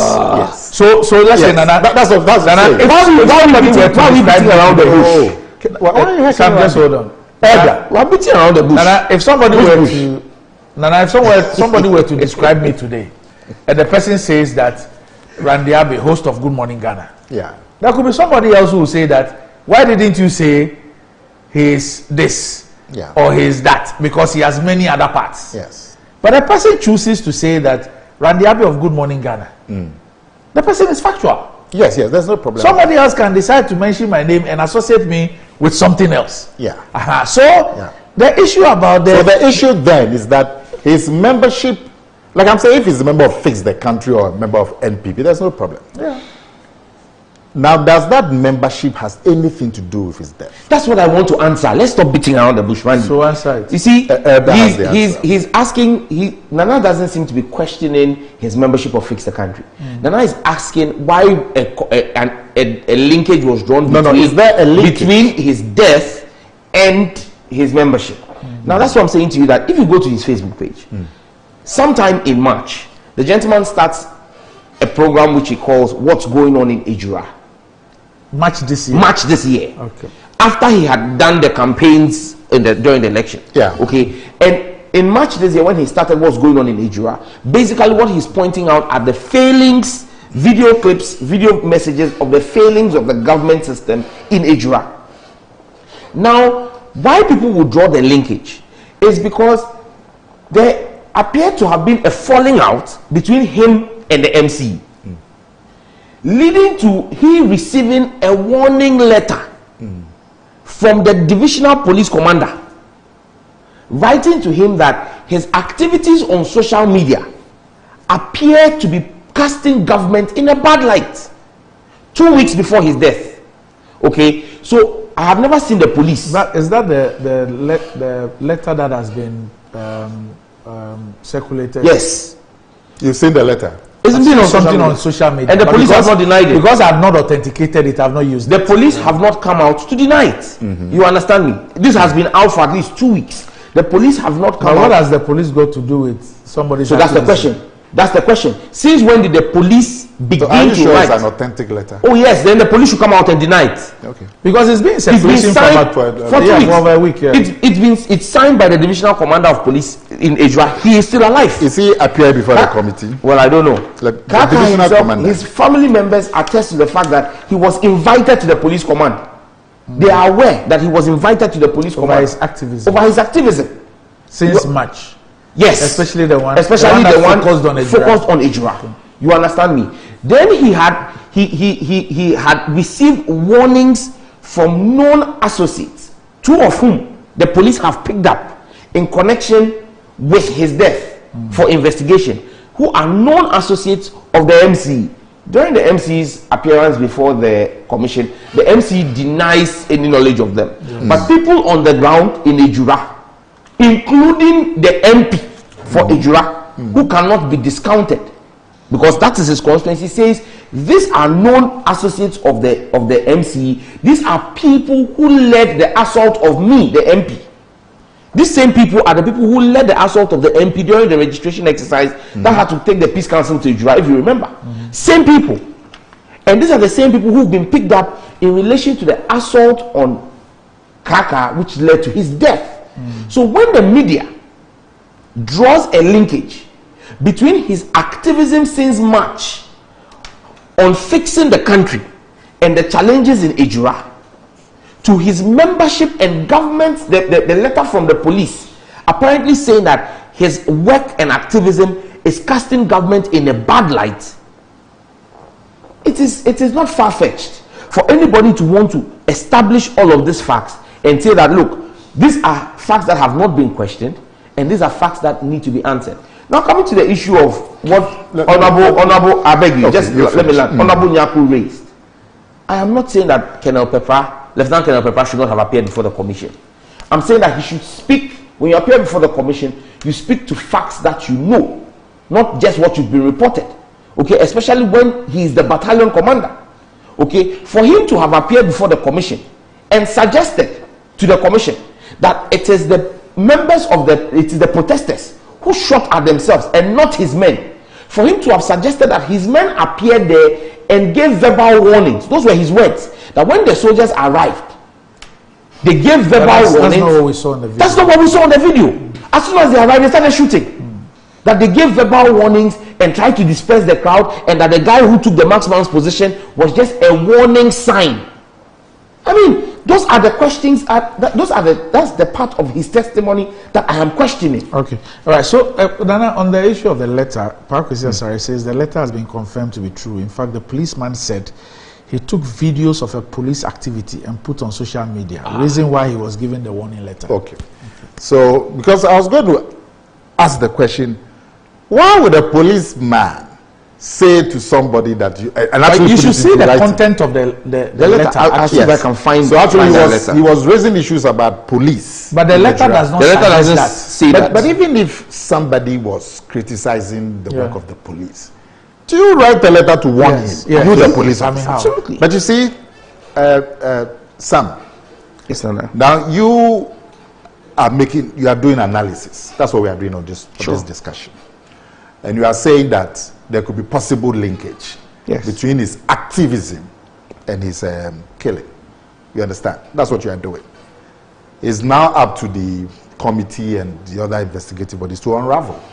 Okay? But you are making inferences. You are doing analysis. And we assume that it's a genuine analysis that you are doing. But you see, that is what the committee, in my mind, wanted to find out from the media. That's exactly what they wanted to find out. Like, what makes you draw the inferences or come to some linkage between his activism and his death?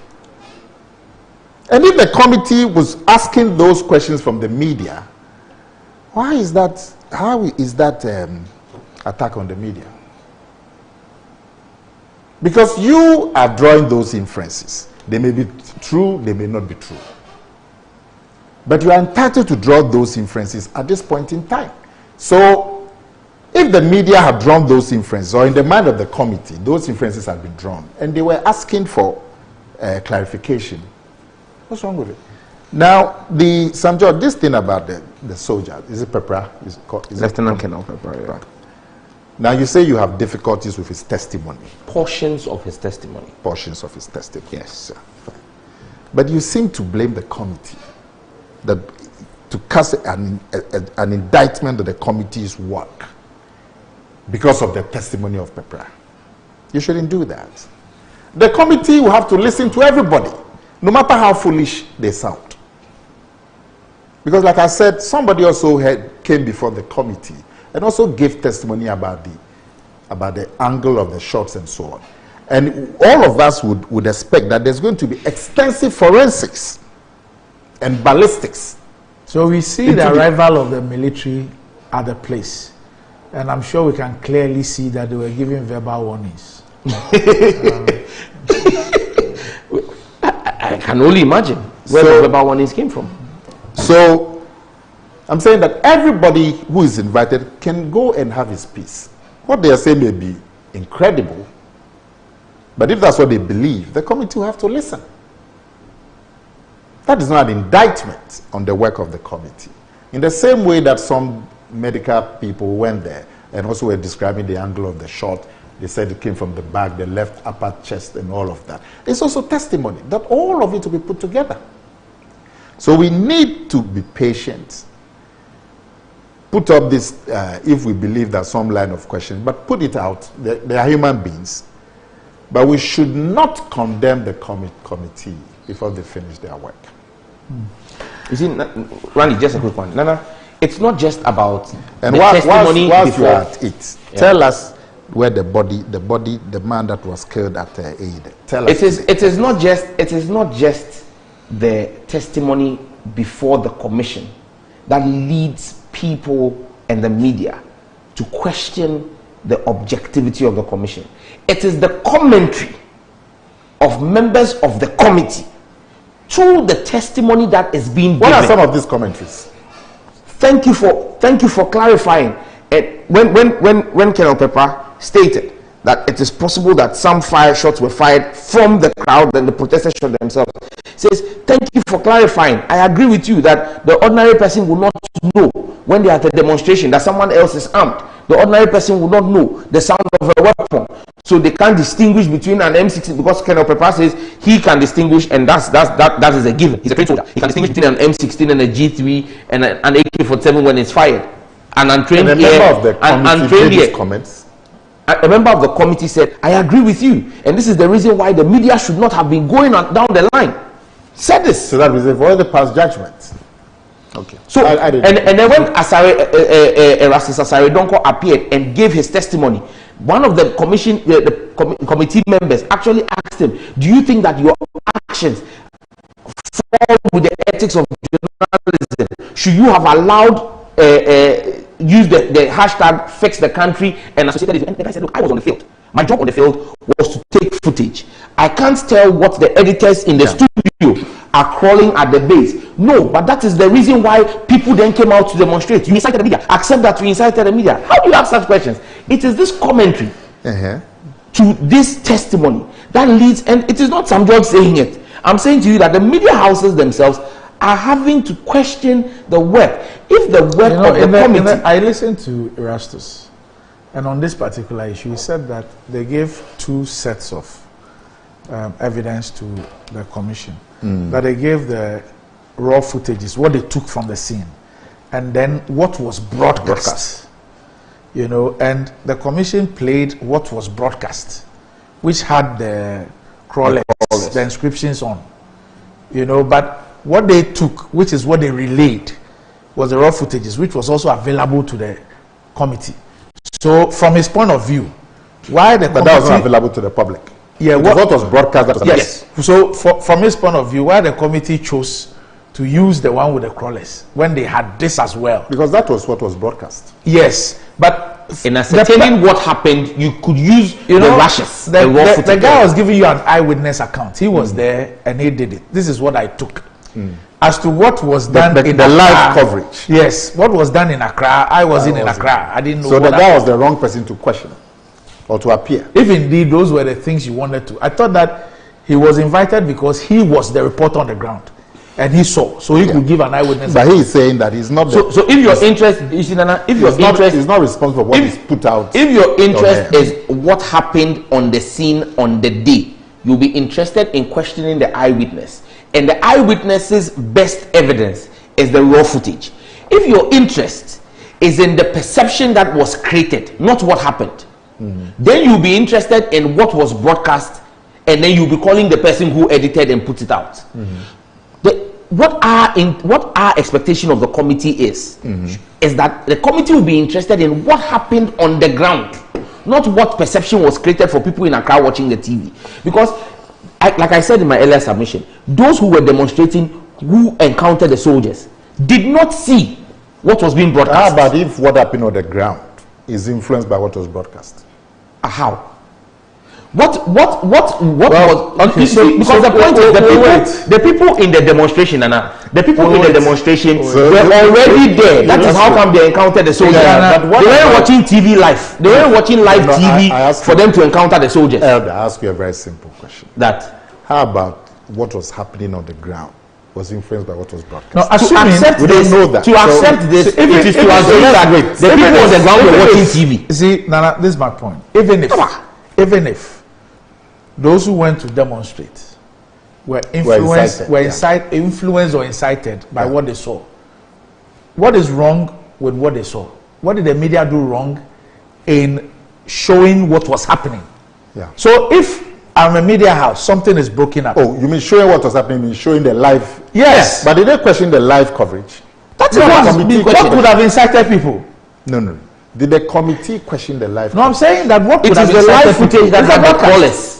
Yes. Oh, but how can the live footage influence people in the? So that's why what you were just asking. So I find it difficult. Yeah. So listen, I find it difficult to believe what you are putting out. That the committee is saying that the live coverage was what incited. No, suggesting that the coverage with the fix the country linkage. Yes. Could have incited, but not the live coverage. But the coverage with the fix the thing was the live footage. The point I'm making is that as I sit here, if my news team is out there and they were covering that, and they had to put tags to it, and they said that fix the country campaigner, Kaka, has been killed, I will sanction it. There will be absolutely nothing wrong with it. Yeah. And if people saw that and they were enraged and they decided to go demonstrate, you blame me for that? Well, they will ask you questions about your definitive aid that they. Yes, so you can. Yes. And then you explain to them. So at the end of the day, if the guy, but is that, can you interpret that as an attack on you? They say you put a certain information on your broadcast. Yes.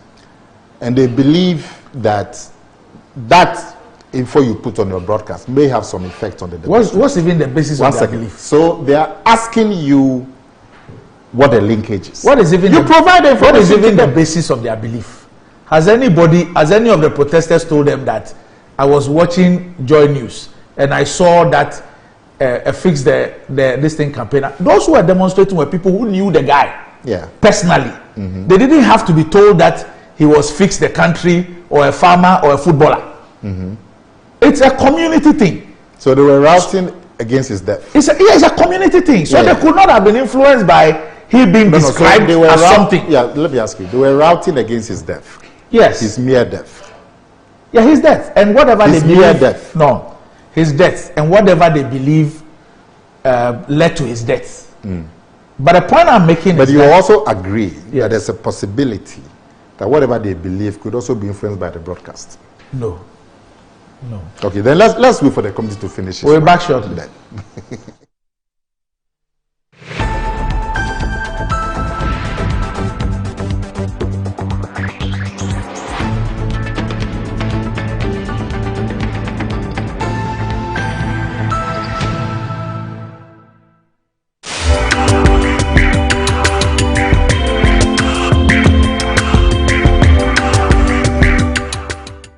The search for a reliable partner in dealing with your U-turn bus needs has been made easier and convenient with SA Automobile. SA Automobile, formerly U-turn Ghana Limited, has dealt in the sale of U-turn buses, genuine spare parts, its repairs and maintenance at a highly effective workshop with remarkable speed. We also have available the sale of Camel car batteries, Weichai and Kia spare parts, Zonton coaches and light duty vehicles for everyday movement. Contact us on 020-000-0831 or 054-555-7500. You can also email us info@saautomobilegh.com or visit our website at www.saautomobilegh.com. SA Automobile, the pleasure of doing business with you is all ours.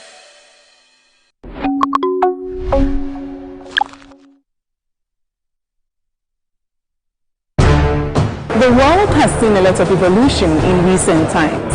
Global network facilitated by trade continues to grow stronger and forge nations closer together. On International Trade Focus, we'll share with you the current industry, tech and commercial avenues turning the world's trade wheel.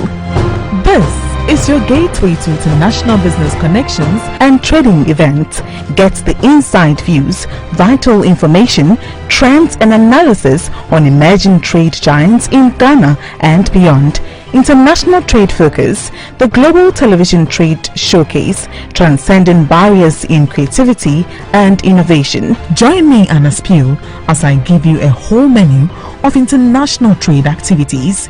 International Trade Focus, your timely business hub.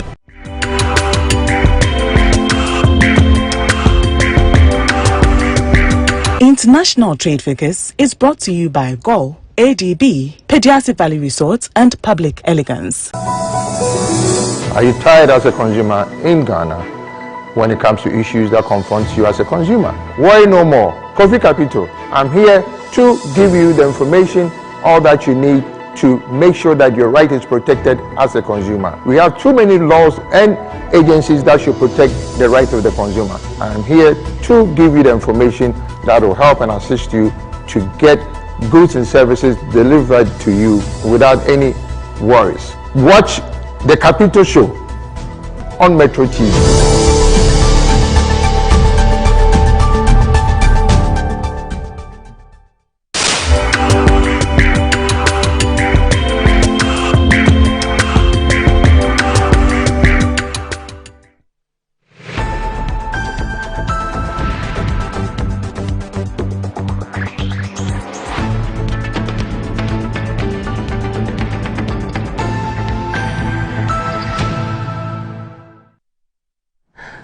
Right, welcome back to the show. If you just joined us, this is Good Morning Ghana live on Metro TV. Shows brought to you in kind partnership with X Natural Mineral Water. Still with me on the show, I have the Honorable Samuel Nate George and the Honorable Nana Akomia.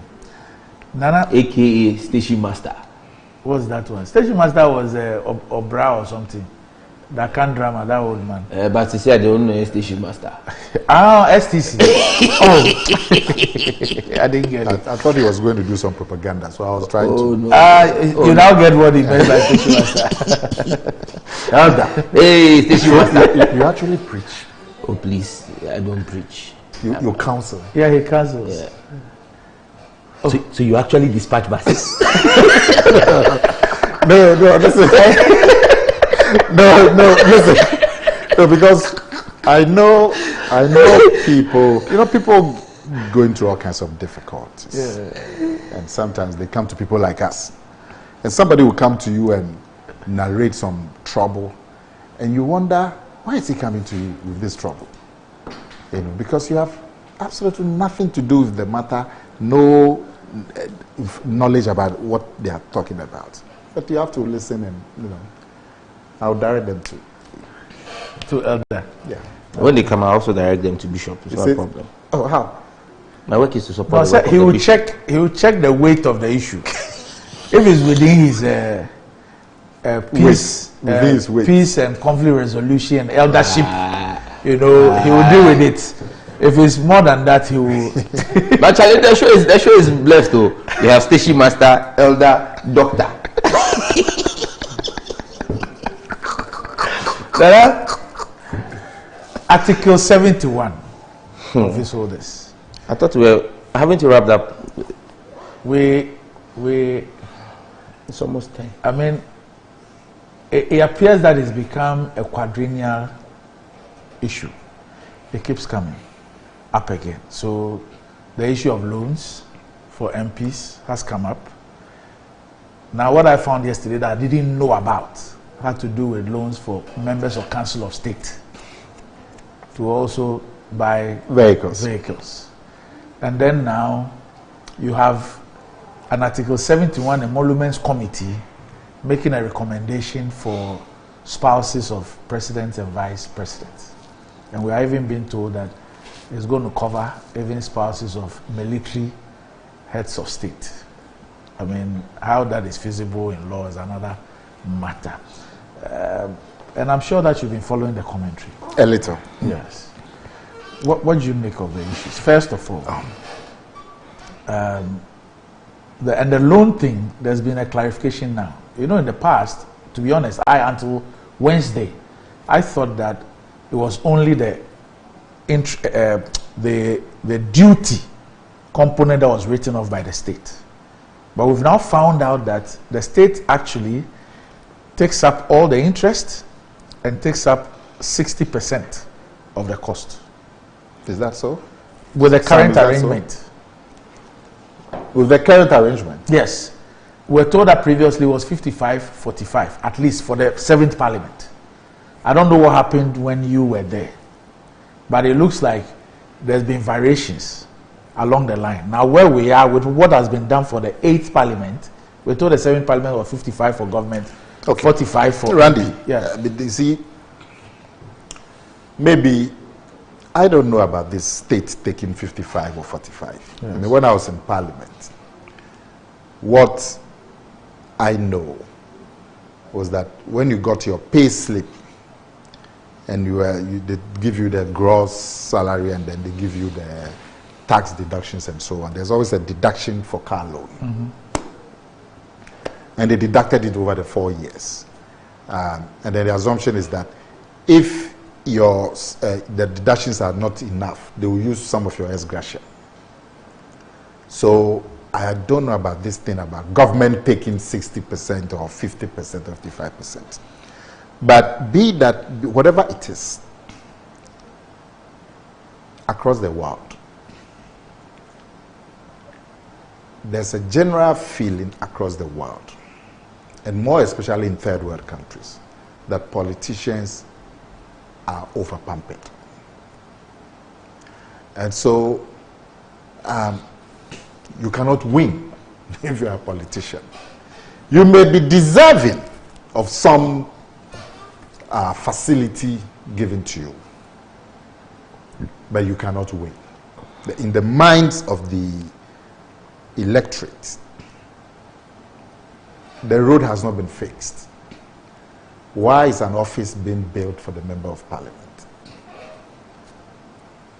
For him, his priority is the road, or even the road has been fixed, the street lights that are not on. And if the street lights are not there, why is a loan being given, or a loan for a car being given to a member of parliament? So, for a politician, you cannot wait. If you went to America today, you will see there's some grievance being expressed somewhere about some condition of service. Condition of service on congressman or senator or whatever. So you cannot win. So we must try as much as possible to get the people along with us. Put the issues out. Let there be a debate. Try and get the people to understand. Because a member of parliament needs, if he or she is to do their job well, they will need a strong vehicle. Mm-hmm. If he has a rickety vehicle, he would not be able to travel every week or every 2 weeks. I mean, some judge I mean, when I was in Parliament, my constituency is Kaneshie. So when we bought cars, and I looked after 1 year or 2 years, I looked at the condition of the vehicles of my colleagues who were coming from the hinterland, the north, and the Brong region, and those is Brong Ahafo, Ashanti, and so on. And I was in Accra, so you drive from Parliament to Kaneshie, and so on. You could see the difference. So they need vehicles. But when the provision of vehicles is made, it becomes an emotional issue because the electorate already sees them as pampered. You are wearing some big suit and tie. They come to visit you in Parliament. People are drinking tea and chicken, eating chicken at is it coffee shop you call it? Coffee shop and so on. They see all kinds of privileges already. So anything that is added, you can't win. You can't win against the public because of this huge perception that is there. The antidote is to engage more with the people. Let there be an open debate. They say sunshine can curb excesses. Let the people give their take, and let their take also influence what is being offered. Because this thing is not going to stop here. Before I went to Parliament, there was a Parliament. There was a one-sided Parliament. The Parliament between 1993 and 1996. It was an NDC Parliament. They gave them, in today's money, 500 cedis. Yes. To buy vehicles. Second-hand cars. They were told that, hey, we are comrades. We are a grassroots party. We can't be giving you new cars. So find some good second-hand car. So all of them went and bought second-hand cars. They all broke down. Because to travel in that saloon second-hand car to Kidampo every 2 weeks, it's not going to work. When we joined them, in 97. In 1997. Then the case was made for new cars. So the loan that we offered was enough to buy saloon cars. It was $20,000 at that time. New saloon cars. New saloon cars. Many of us got a Peugeot 407. That was the new, I think they won, so, and then the Passat, something. Eventually, the case was made that even the saloon cars were not adequate for cross-country, so they needed cross-country. I think the money, I think now it's about 60,000 if I'm not mistaken. You mean now? I should think. 100,000. It's not 100,000? $100,000. Isn't it 100,000?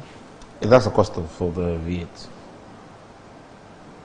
When they remove the taxes? Yes. Yes, after the duty, minus duty, $100,000.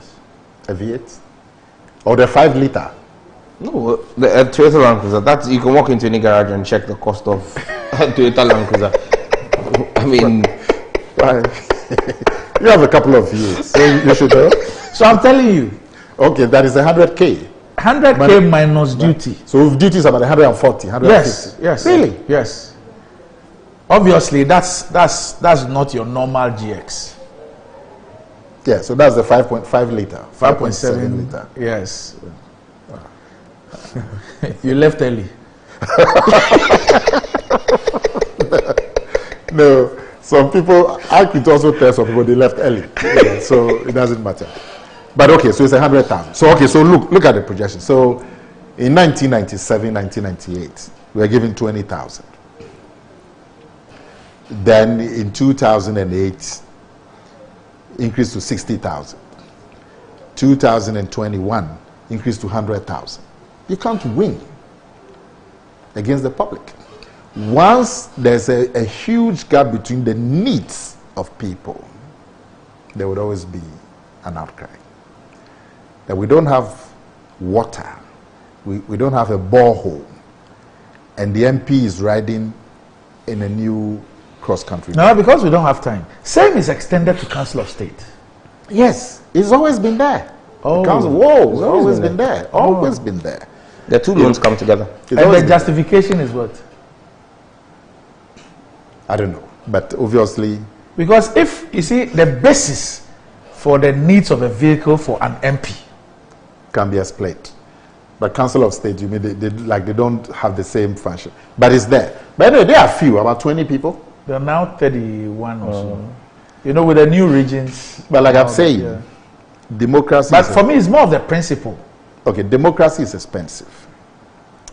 But we should always try not to make it unnecessarily expensive. Okay. So the Emoluments Committee has also made a recommendation for spouses of... The spouses thing has always been there since Rawlings' time.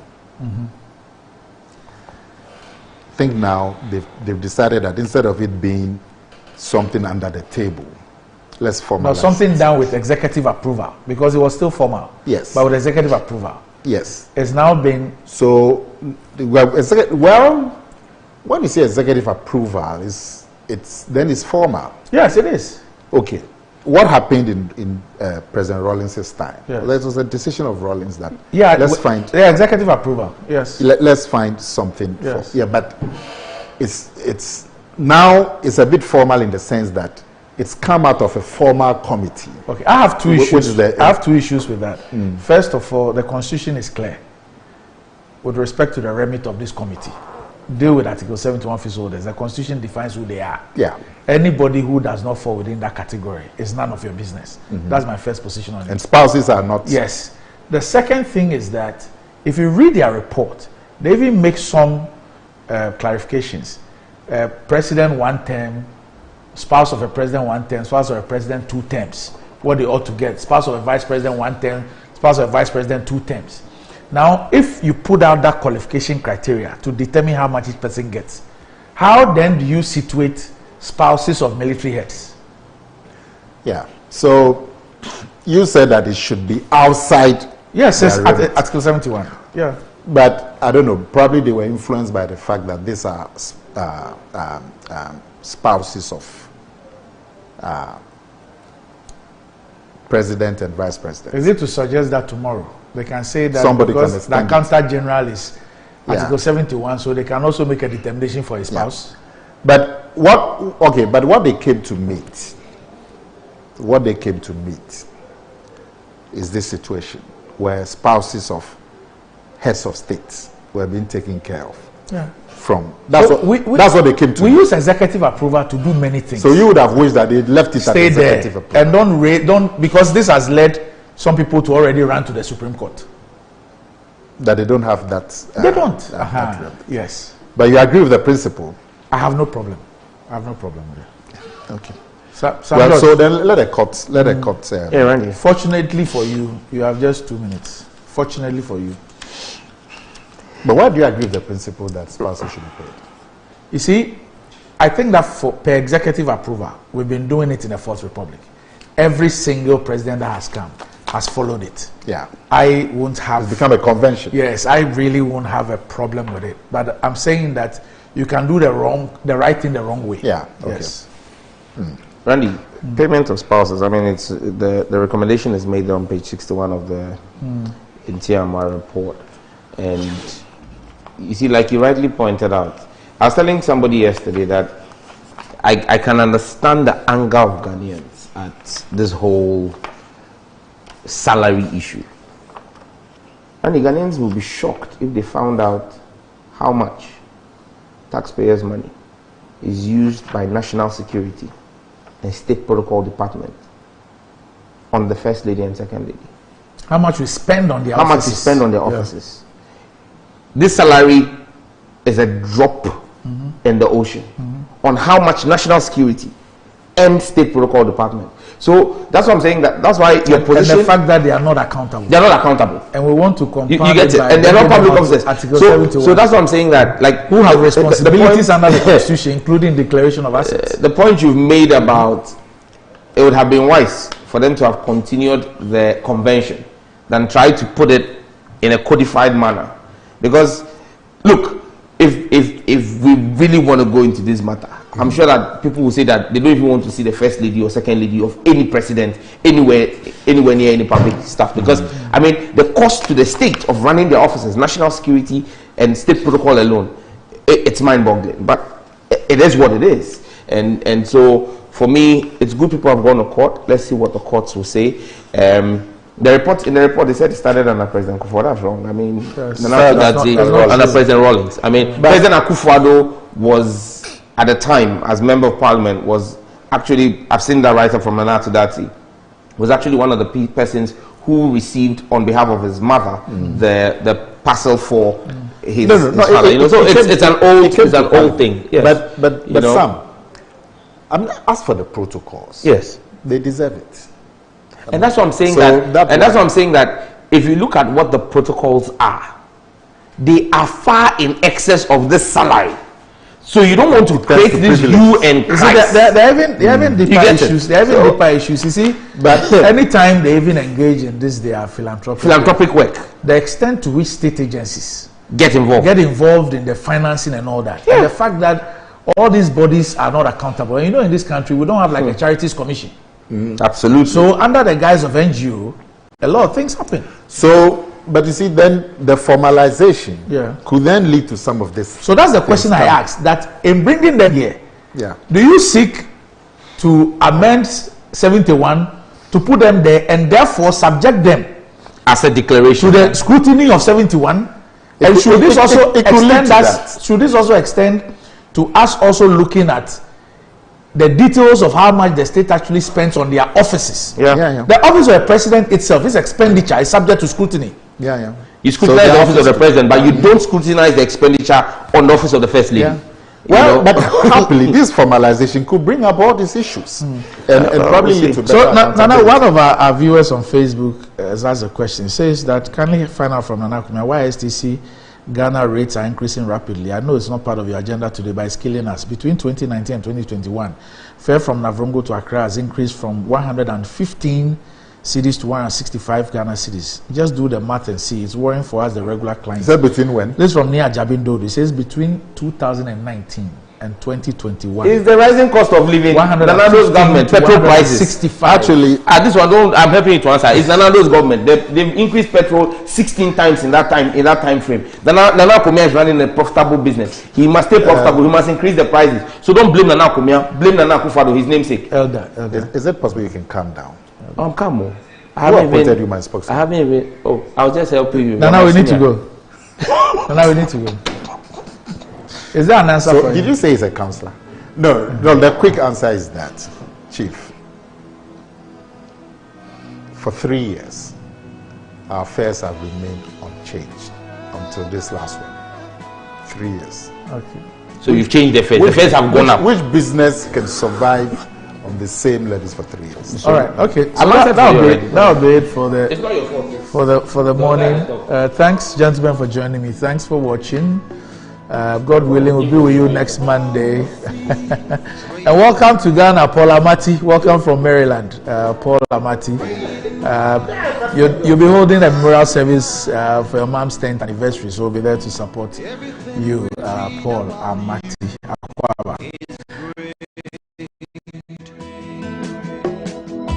You are great, yes, you are.